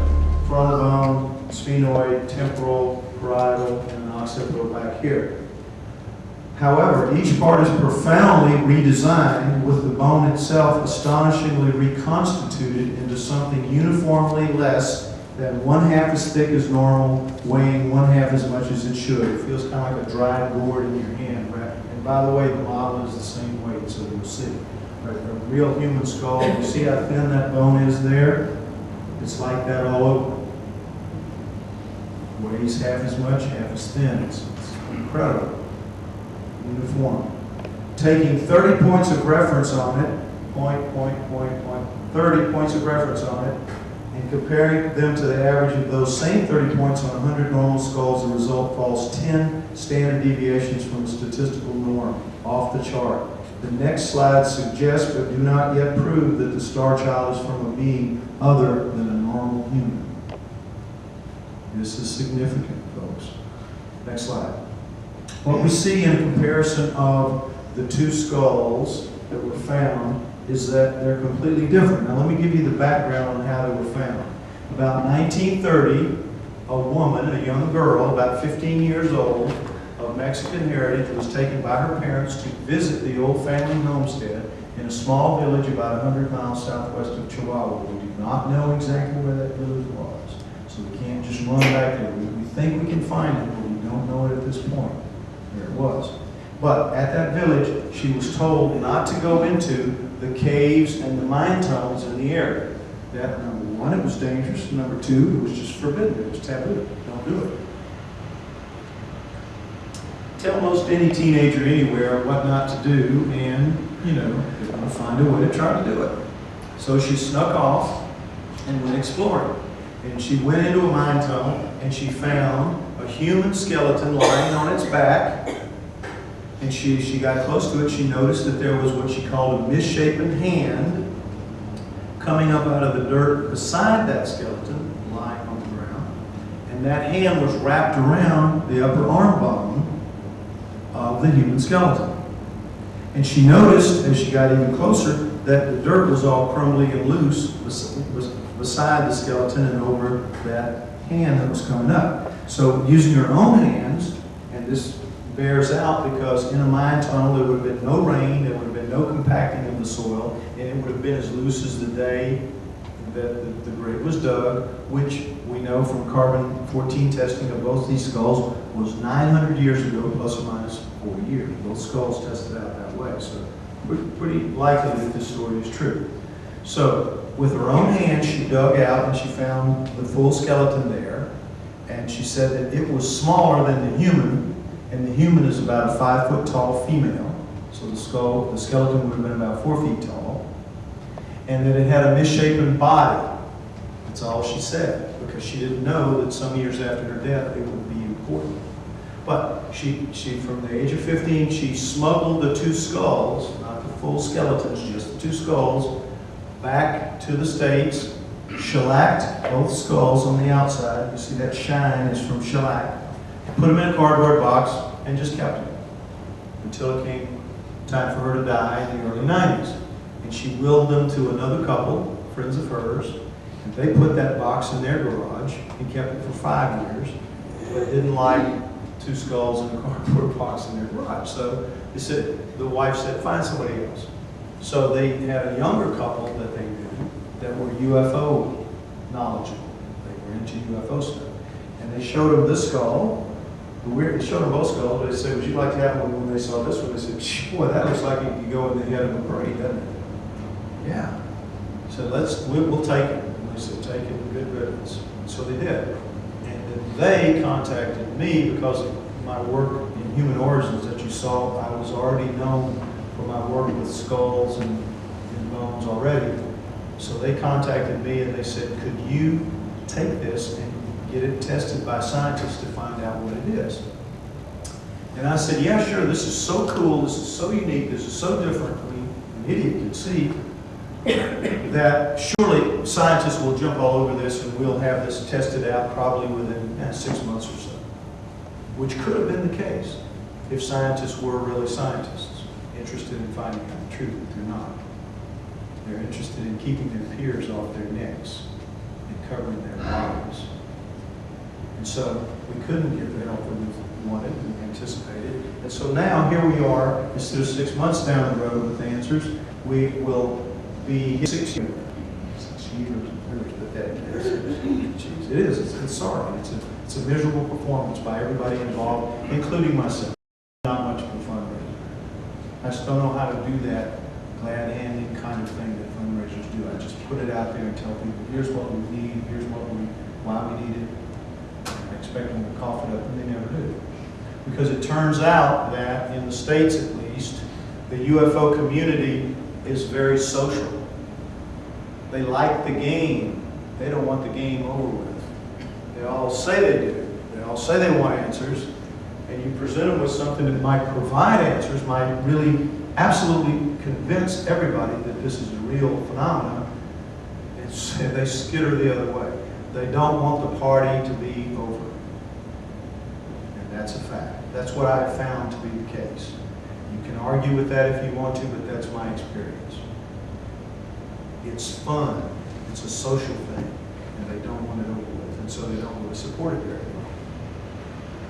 So that's why I'm talking to you almost 6 years later. And we're still struggling. But for one woman, it would be over with, and this would be back in a box somewhere. But for one woman in England. Okay, now, when you look at the 2 things, that's the backstory. That's how it all came to be. When you look at 2 things, the first thing you notice, obviously, is the eye sockets. If I stick my finger in a human eye socket, yours, mine, anybody's, it'll go about that deep, about 2 inches. Our eye sockets are deeper and bigger than you suspect. Put them in the star child, as you'll see for yourself. It'll go maybe up to there, not quite an inch at its deepest point. As you notice, the optic foramens, where the optic nerve and the blood vessels and all come into, are back at the center of the cone in the back. They've been pushed down at the bottom here. If this thing has eyes like we do, they're sitting about right here, rather than back in deep like ours. But if it has eyes like we do, because it's so shallow, they're sticking off the face like frog eyes.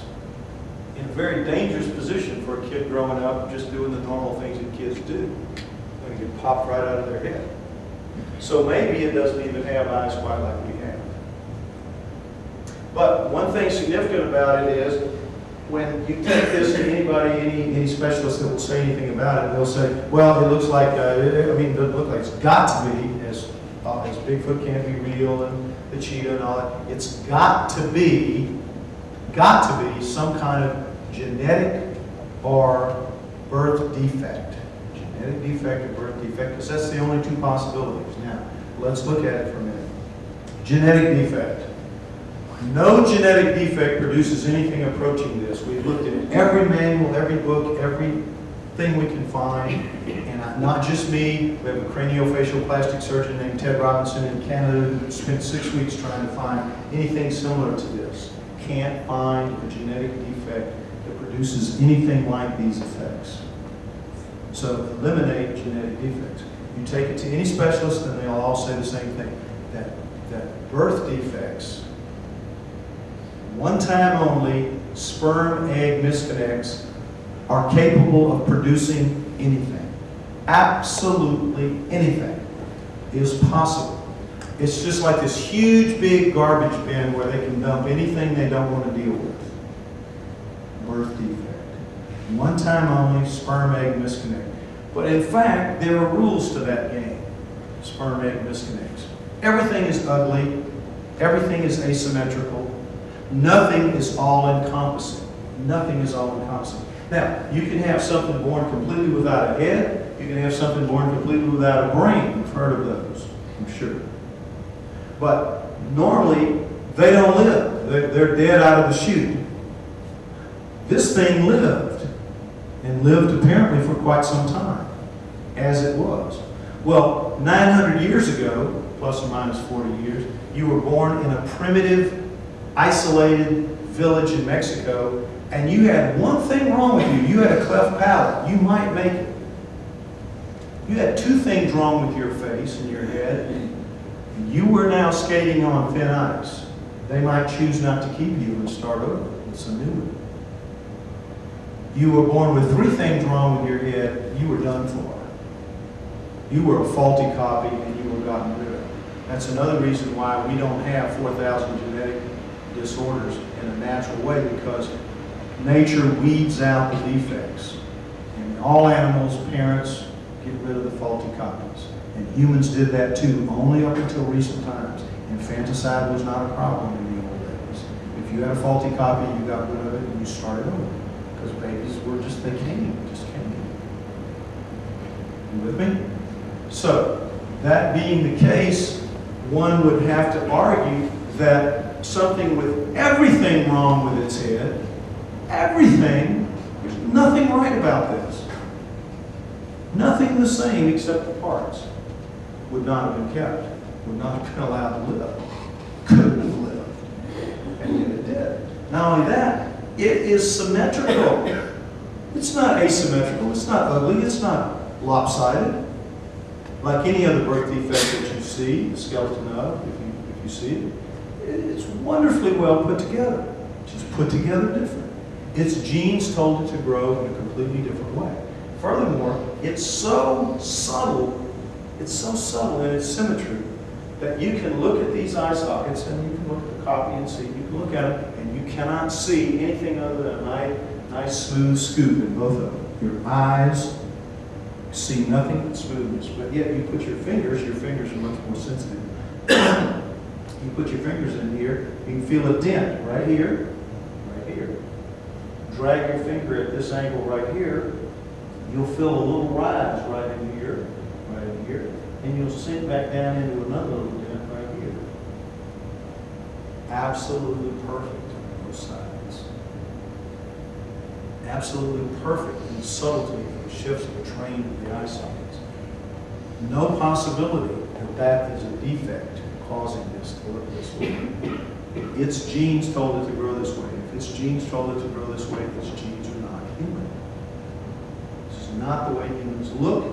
This is not the thickness of human bone. This is not the weight of human bone. Next slide. Oh, excuse me. What's behind the implants? Oh, the eye socket, not the optics.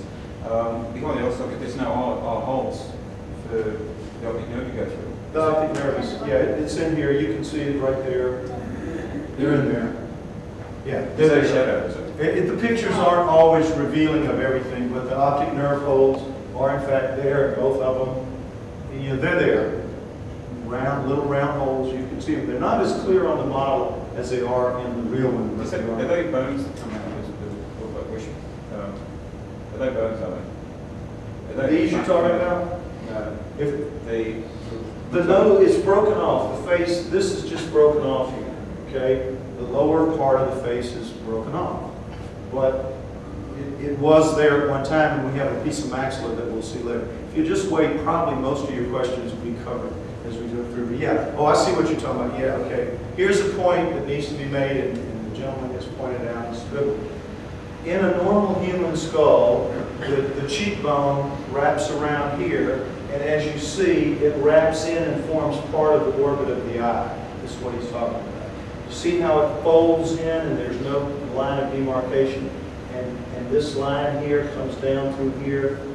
You see that? The orbit, it's a rounded piece of bone. Here, not so. It snaps off clean. A pretty major difference.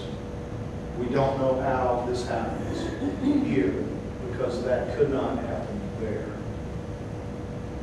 But it's just one of many, many differences that you're going to see. Good point, and thank you for bringing it up. Okay, next slide.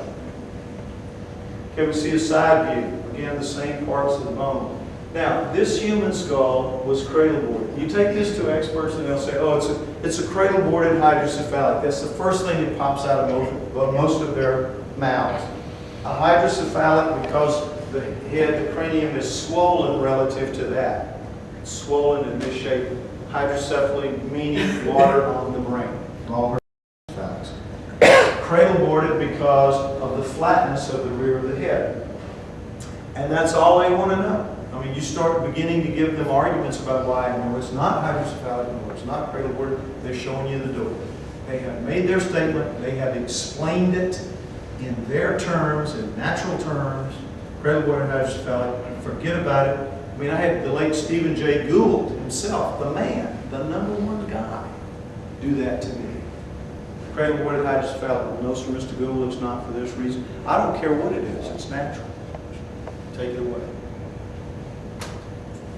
Standard response. Well, it's not. This is a cradle-boarded skull, right here. Now, cradle-boarding is very common in primitive cultures. What it is mother has a baby, she's got to go to work in 3 or 4 days, back to work. They need her hands. So she's got to strap her baby onto her back. If she is stooping and bending and stooping and bending, she can't have the baby's head lolling around like that because it will snap its neck. So she has to tie the baby's head to a board to keep it on her back so she can work. And it's very, again, very common. What you get, because the baby's bones are so soft, is the back of a head that comes out as flat as the board you put it on, as flat as that table. If you feel the back of her head, it is as flat as a board. I mean, no bumps at all. You feel the back of this head, you can feel it for yourself, and you'll feel the subtle convolutions of the bone. It was never cradle-boarded. Never cradle-boarded. And it's not a hydrocephalic because, as you'll see in a moment, there's a ridge down the middle up here, and if it was pressure from the inside of the brain pushing out, that crease would not be there. It's not cradle-boarded, it's not hydrocephalic.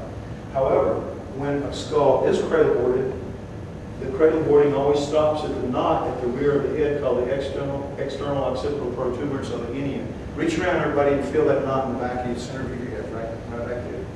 Okay? Everybody has that. It's a knot, and your neck starts right underneath it. If you were cradle boarded as an infant, it stops there. It goes from the crown up here to there. It's about the size of the palm of my hand, the area that gets flattened. But you can't go past the Indian because you're tearing into the neck muscles if you do that. This thing has no Indian at all. It's a dent, as you'll see in a moment. And its neck doesn't start till down here. It's got a very small neck. This neck starts up here and covers all this area here. Next slide. You see those lines just to show that it's balanced where I'm trying to fudge it. Next slide. Oh, excuse me. Can you go back real quick? Sure. Ears. Ear hole. Ear hole. Cheekbone. See this little nub right here? Cheekbone that would come up attached here where it's torn off. You can get 2 fingers up through here in the real skull. My 2 fingers fit very easily up through here. A couple of soda straws that fit through here. The chewing muscles that come up and attach, chewing muscles, they come up through here, go up through here. This whole area right here. You can see it clearer in another place when you come around. Chewing muscles cover this whole area. Star child, you come up through here, cut around through here. Much reduced chewing muscles, much smaller lower face. And when I say reduced, I don't mean they're going to grow as it gets older. You're born with them fitting up here. This thing was born with them fitting down here. Born different. Neck, all this, neck completely reconfigured like everything else looks like. Rear of the head. The sutures, you know about sutures, right? A baby's born with all this wide open with ligaments in here, little patches of bone, so that the head can shape to fit through the birth canal. Over the next 2 years or so, these sutures close up, and the last one closes up here at the top, the soft spot where 3 of them come together. All right, looks like the occipital here, this occipital, has been just stretched out and flattened. You see the crease down the middle here, the top. This area here, which is now a dent, is where the Indian should be, right here. It's not. And you see the neck muscles attaching and going through here. Big fossa where the neck muscles attach and go through. Well, you see they don't attach till down here, about an inch below where they should. So the neck is a much smaller, much reduced neck. Just like a much reduced face. And the crown, again, completely different relative to what it should be. These bones here, called Cambrian bones, indicate that it's more than 4.5, 5 years old. It's up in the teens, maybe even 20s. Not necessarily a child, but there's a lot of debate on how old it was when it died because its teeth look very childlike. Top of the head, showing what a difference. The staining, by the way, on the star child, and you saw on its cheek, is from the fact that it was buried in soil and probably picked up some staining from being buried. Next slide. Okay, here we see the underside. Now this bone right here, the basilar part, is missing here. This bone fuses in all of us by around the age of 25. So this one was post-25, this female, when she died, the one that died with it. And by the way, we first thought initially that it was its mother maybe, you know, that her baby died, she buried it, because that's clearly a death and a suicide. And she laid down to die with it, wrapped its arm around her arm, cut her throat, took poison, whatever. She laid down there to die with this child that had died, or this being that had died, whatever it was. That's what we originally thought. Now we know, because of genetic testing, she was not its mother. They're not genetically related. They were a husband and wife, they were a caretaker, a child, they were lovers, we don't know what. She had enough commitment to it to bury it when it died and then kill herself, take her own life to be there with it. So, anyway, so she was in her 30s. Her teeth are flattened down like horse teeth. You can see the cusps all worn away, but that's eating a very gritty diet of corn and grit. So 30s is a good age probably for her head. With this, we're not as sure. Everything here is much smaller. You see the condyles, how much smaller relative to these. You see the mandibular fossa right here again, as opposed to the size of that. So you're just looking at a much reduced lower face here. This indicates a age of death of less than 25, if indeed age the way we do. Next slide. This is an X-ray of the two, and you see the human eye sockets and the frontal sinuses of frontal sinuses normal of human. They look like cauliflowers, and you see with the star child completely missing, no frontal, not even vestigial, not even nubs, nothing. This thing didn't have sinuses at all. That's very unusual. And notice, if you will, look how the normal eye sockets look. Look at these kind of this flare thing going here. Isn't that weird? We don't know what it means, but that's how it came out of the X-ray. Also notice, if you will, how the brain kind of looks like this fills up solid, and you have here kind of a brain within a brain. We don't know what that means either. It's different. Next slide. Okay, here we have some real strong proof against hydrocephaly from the outside. You see the veins. The brain presses up into the bone, and because the bone is soft, and this is from when you're a baby, the bone is soft, the veins make dents in your bone. The bone kind of wraps around the veins, and you see the tracks going all the way up. Here you see the same thing. You see the tracks going up all the way. So, but then you see this bulge in the parietal that we don't have. It's the same area here. So much more parietal. And this was the area, by the way, that was a little extended in Einstein to make imaging. A little bigger than average. So makes you wonder. Anyway, next slide. The teeth. Okay, we have the little piece of maxilla, upper right maxilla. This is this piece of bone right here from the middle of your upper jaw around to the right. Okay, this is the size. Forget how it looks here. It's real small, and it's basically the size of a child. This is the nose opening for. So it had a breathing capacity like we have. Nose opening like we have. And these are the two teeth over there. This tooth has been lost to DNA testing unsuccessfully, unfortunately, the first time around. We still have this one. If you look in these holes here, you could see other teeth waiting to come out. And you x-ray this and you see 4 teeth up in here. So it's pretty clear that it has a child's dentition, and that's why we called it the star child initially. So we were told, well, it's got teeth down, teeth up, it's small, it's weird, it's a child. So we called it the star child for a very long time before we began to really wonder if the wormy and bone issue might indicate that it was older than a child. We still don't know. Next slide. We take a close up at the remaining tooth. What you see is a lot of wear on the enamel, shearing across the enamel up to that point right there. You see pitting, look at the pit here, pits, and you see this crack here. This is called phrasing. This is like an adult tooth wear pattern, seen in what seems to be about a 4.5, 5-year-old child. Hard to figure. Again, we still don't have answers yet. Next slide. Now it gets interesting. So we cut some bone to do some DNA testing. Karina was there. When it was cut, 2 things happened. The geneticists who had dealt with it, cutting bone for quite some time and knew a lot about it, said, "Ooh, boy, this is," with the Dremel blades, "boy, this is tough to cut. This is much tougher than it should be for such thin bone. Such thin light bone, you'd think it just cracked through like an eggshell." It didn't. It was resistant to the Dremel blade. The Dremel blade being a circular blade that swirls on a little thing like kind of like a flashlight, like that. Okay, so, and not only that, it produced a profound smell of burning tooth. You know, when you get your teeth drilled, that smell everybody recognizes. It's not enamel, it's collagen. That is collagen burning. I didn't know that until fairly recently.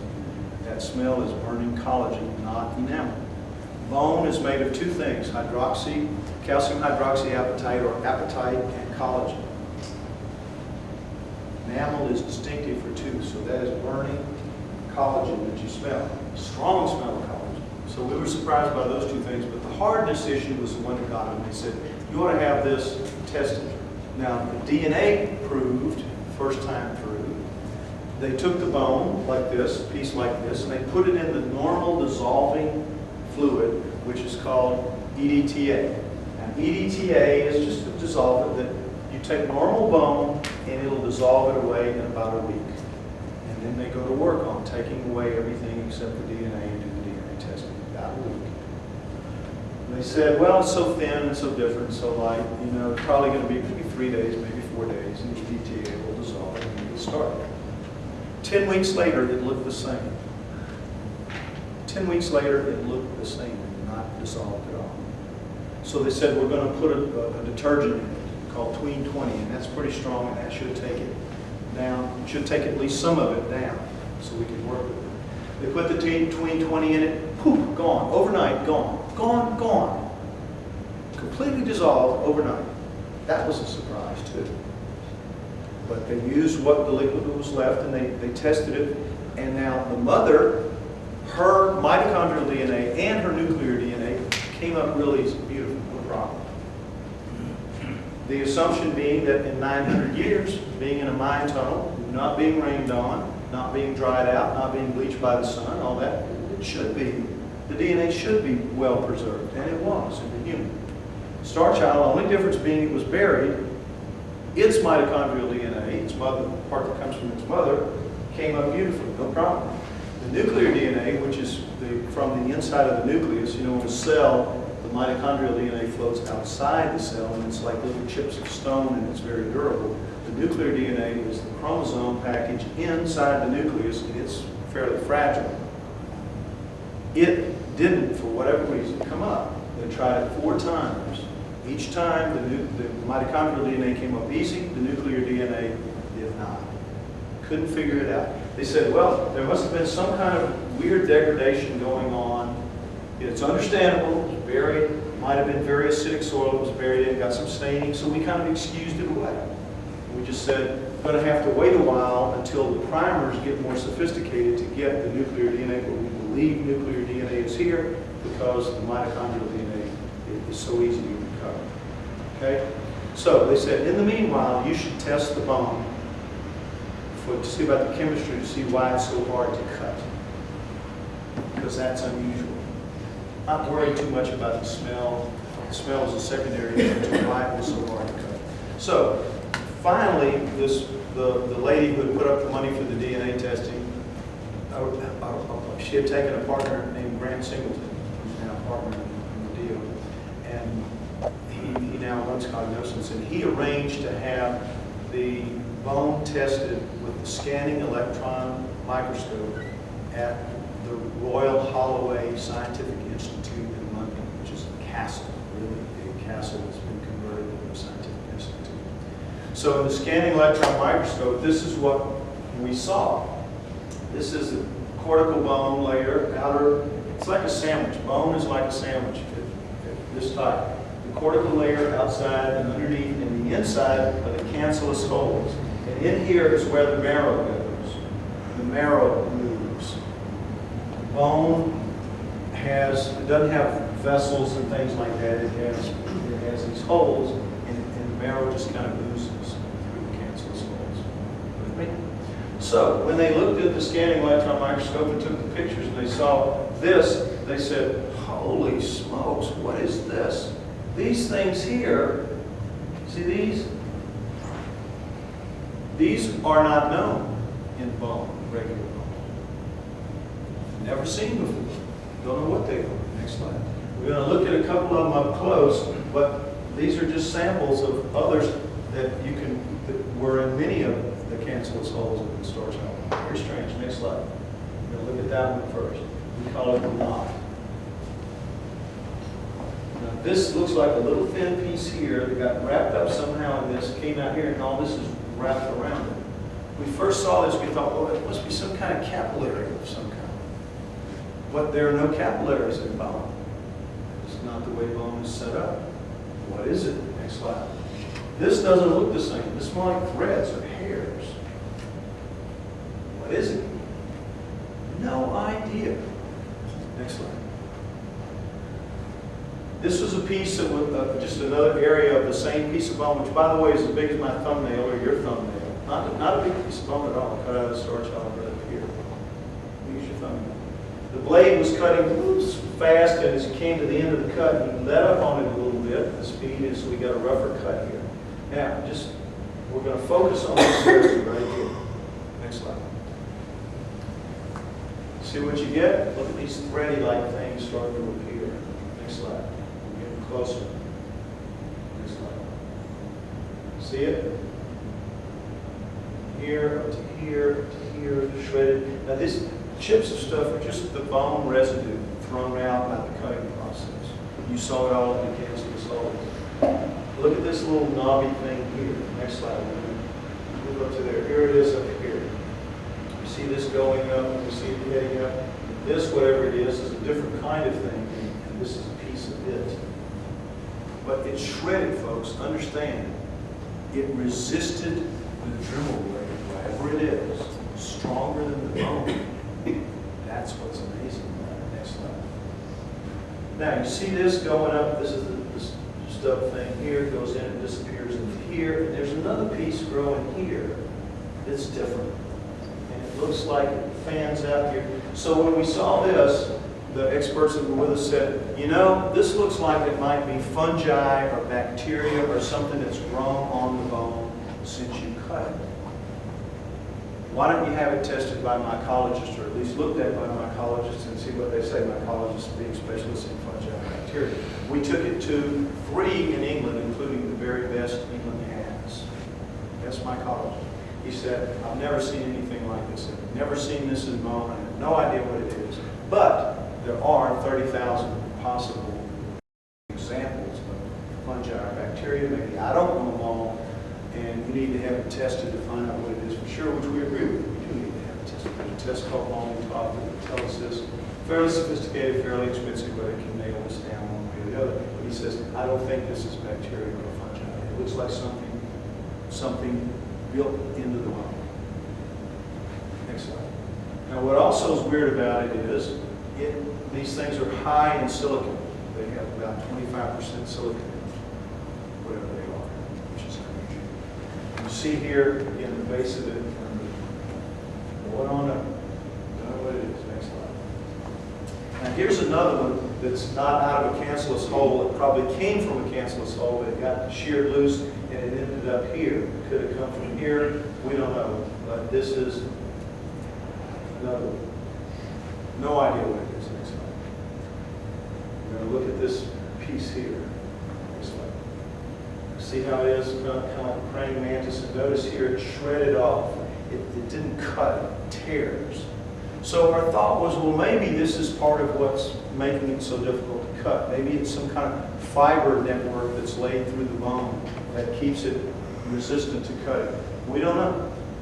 These are things we have to find out. This is all fairly new. These are about 4 months old, and what you're going to see later are about 6 weeks old.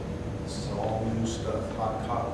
You're some of the first people to see this. Next slide. Okay, what we did after the first scanning electron microscope, though that was matter, it's a little more than half, and it just doesn't fit the same frame.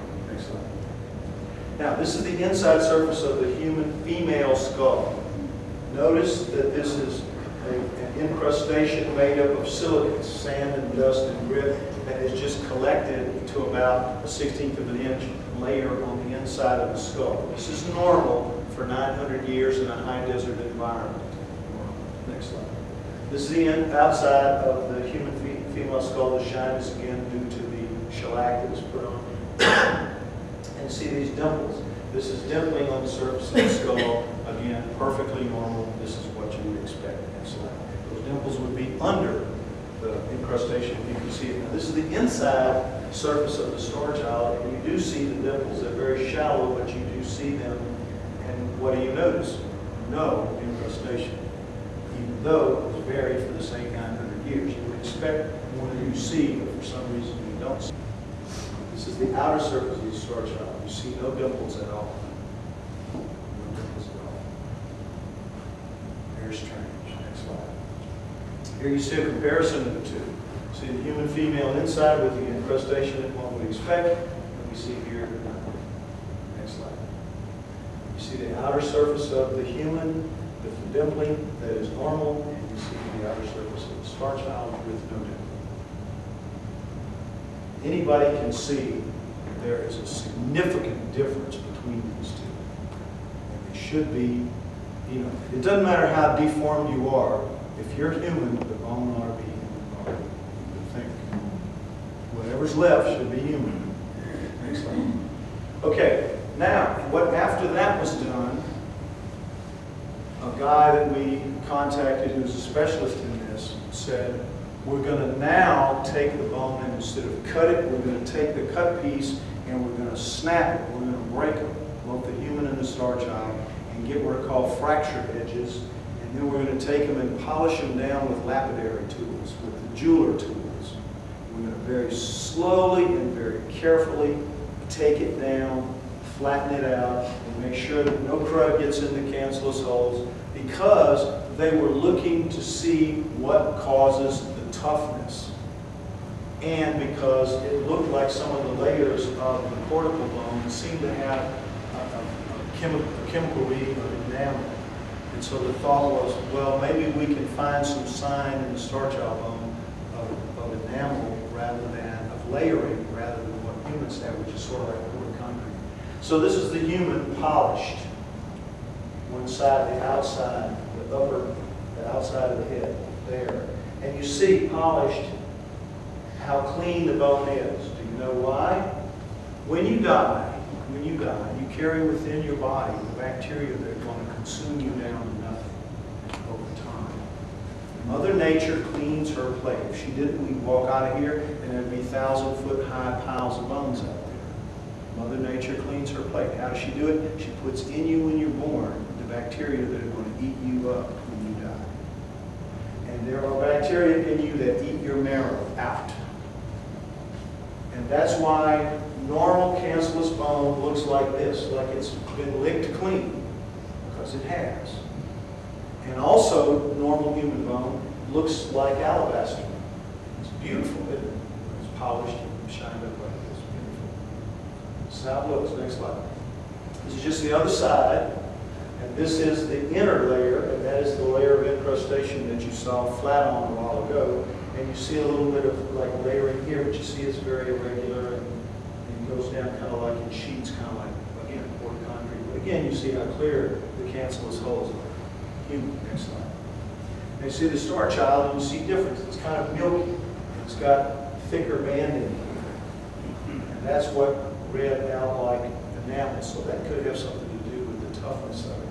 But you see the cancellous holes, that milkiness. You know what the milkiness is from? Guess what? Collagen, we found out. Collagen. Remember I told you that smell, the first cut, was so stinky bad of bone? Collagen. Guess what? This piece of bone, 1/2 as thick than it should be, carries the full load of collagen, like a compressed computer file. We don't know how that much collagen, or why, for that matter, that much collagen is there, but it's clear to see that it is. There's no shine, there's no alabaster look, it's a creamy milky. That's caused by the added collagen, which we don't understand. But most importantly, do you notice anything at all kind of weird about this? Look dead center, dead center. You see this little speck here? What does that look to your eyes? You see any reddish there? Next slide. We missed it the first time through, but we didn't miss this. Look at this. How did the bacteria not eat that away? Next slide. Close up on this. What do you think that is? That could be one of two things. Desiccated marrow, which is the most likely thing, or some kind of inorganic mineral that got left behind somehow that the bacteria couldn't eat and couldn't dissolve, except no such thing is known. No such thing is known to be in the bone marrow. So either way you cut it, this is extremely weird, extremely unacceptable. extremely potentially historic. Because if this is desiccated marrow, guess what? That's organic. Guess what else? The geneticists had it in hand and couldn't find nuclear DNA with human primers. And what does that tell you? It's not human DNA. That's why they were getting the mitochondrial DNA, but not getting the nuclear DNA. Because the primers were going after human nuclear DNA, and they weren't matching up. Now, if it's inorganic, which it could be, if it's inorganic, we still have to find out what it's doing there. What is it made of? What's it doing there? Folks, this is very potentially a historic thing you're looking at here. Because even if it's not alien connected, it's the weirdest human thing that anybody's ever seen, more so than the elephant man. This is a big deal, just beginning to bubble up to the surface of consciousness around the world. You're in at the cutting edge. Next slide. Here we see a backlip, and this was flipped, the bone itself was flipped. The girl who did the slide setting just made a mistake. This is the top side inside, flipped wrong. But anyhow, the point is, there you go. Look at how much there is. Next slide. You backlight. Next slide, close up. It's just astonishing. I mean, everybody that we've had 8 major big-time scientists in England from the Royal Holloway look at this, including the mycologists, and they all say, gee whiz, we have no idea what this is. But you have to find out. Next slide. These are the tests that we need, just some of the tests, most of the major tests. We need a third DNA analysis, which is now underway, seeking the nuclear DNA, and we assume we're going to get enough money to pay for it. We haven't yet, but we're hoping for this. We need a detailed dental analysis of the enamel surface and the chemistry. Multi-TOF tests to, as I said earlier, test for the bacteria and the fungi. A detailed analysis of the fibers in the residue, the fibers in the red stuff. What are they? What are they made of?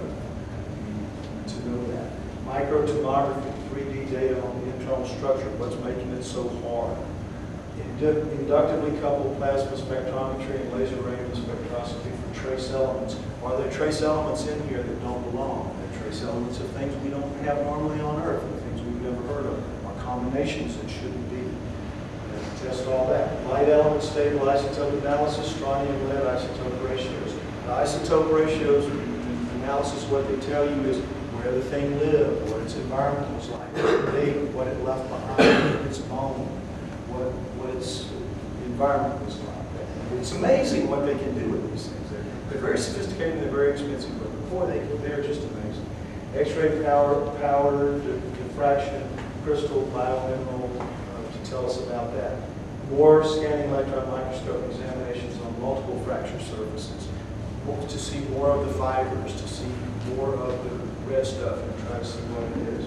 Transmitted light microscopy for structural features, again, looking for hardness. Electron probe and or ion probe conclusions.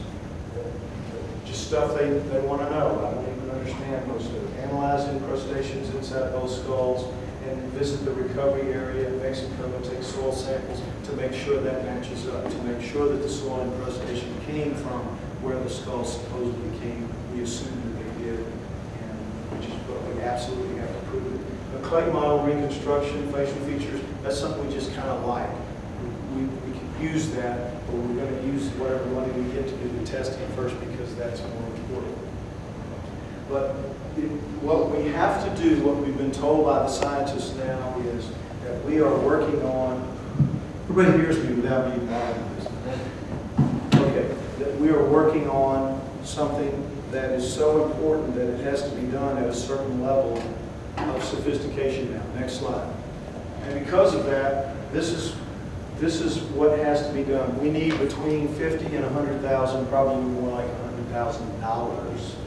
And Belinda, by the way, Belinda McKenzie, the lady who put this together, cognoscence and all that, she put up 50,000 pounds, which is basically $100,000. And we've gone through that now in the past 2 years, doing a all the stuff that you've seen in the DNA and all that. And so we need now to double that over again.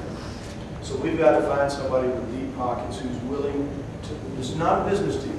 This is a scientific endeavor where we're trying to move the line of history forward. We're not in this to make anybody a bundle of money. We're in this to answer the same kind of questions as if we had found Lucy or the Lake Turkana boy or anything like that. And you can go to your college or your university, whatever, and get $1 million grant or $2 million grant or whatever you need, and you can work for 2 or 3 years and find all the answers. We don't have that luxury. We do this by the skin of our teeth. We do it on a budget, but we get it done. This is what we need. We have been told that because it's so important when we stand up in front of the world to announce whatever it is that we have, when we're facing that bank of microphones that you always see at a press conference, we have got to be able to stand there and say we've covered every base, because you know and I know that the critics are going to say, have you done this test? Have you done that test? Have you done this test? Have you done that test? And if I have to say no to any of them, they're going to say, well, what are you trying to hide? Why didn't you? How can we believe you did this? And this is what you say it is if you didn't do these things. So now we're kind of boxed into where we have to do all of it to cover the bases. But if we can do that and make our case, we've got enough sample, enough bone to where anybody else out there who wants to criticize what we did can take the sample and repeat the test for themselves. That's the beauty of the star child. There's so much of it. And it takes so little to do most of this stuff. Pieces the size of your fingernails is all it takes. It's amazing. It's a wonderful thing. So, this is what I'm here for, and this is what I'm asking you for, is help to get this done. I don't say anybody here is able to do it, but if you know anybody that is, please contact them. Have them go to the website, starchild-uk.com, and read through. Tell them what you've seen and what you've heard. We're the real deal. We handle the money properly. We do what we're supposed to do with it.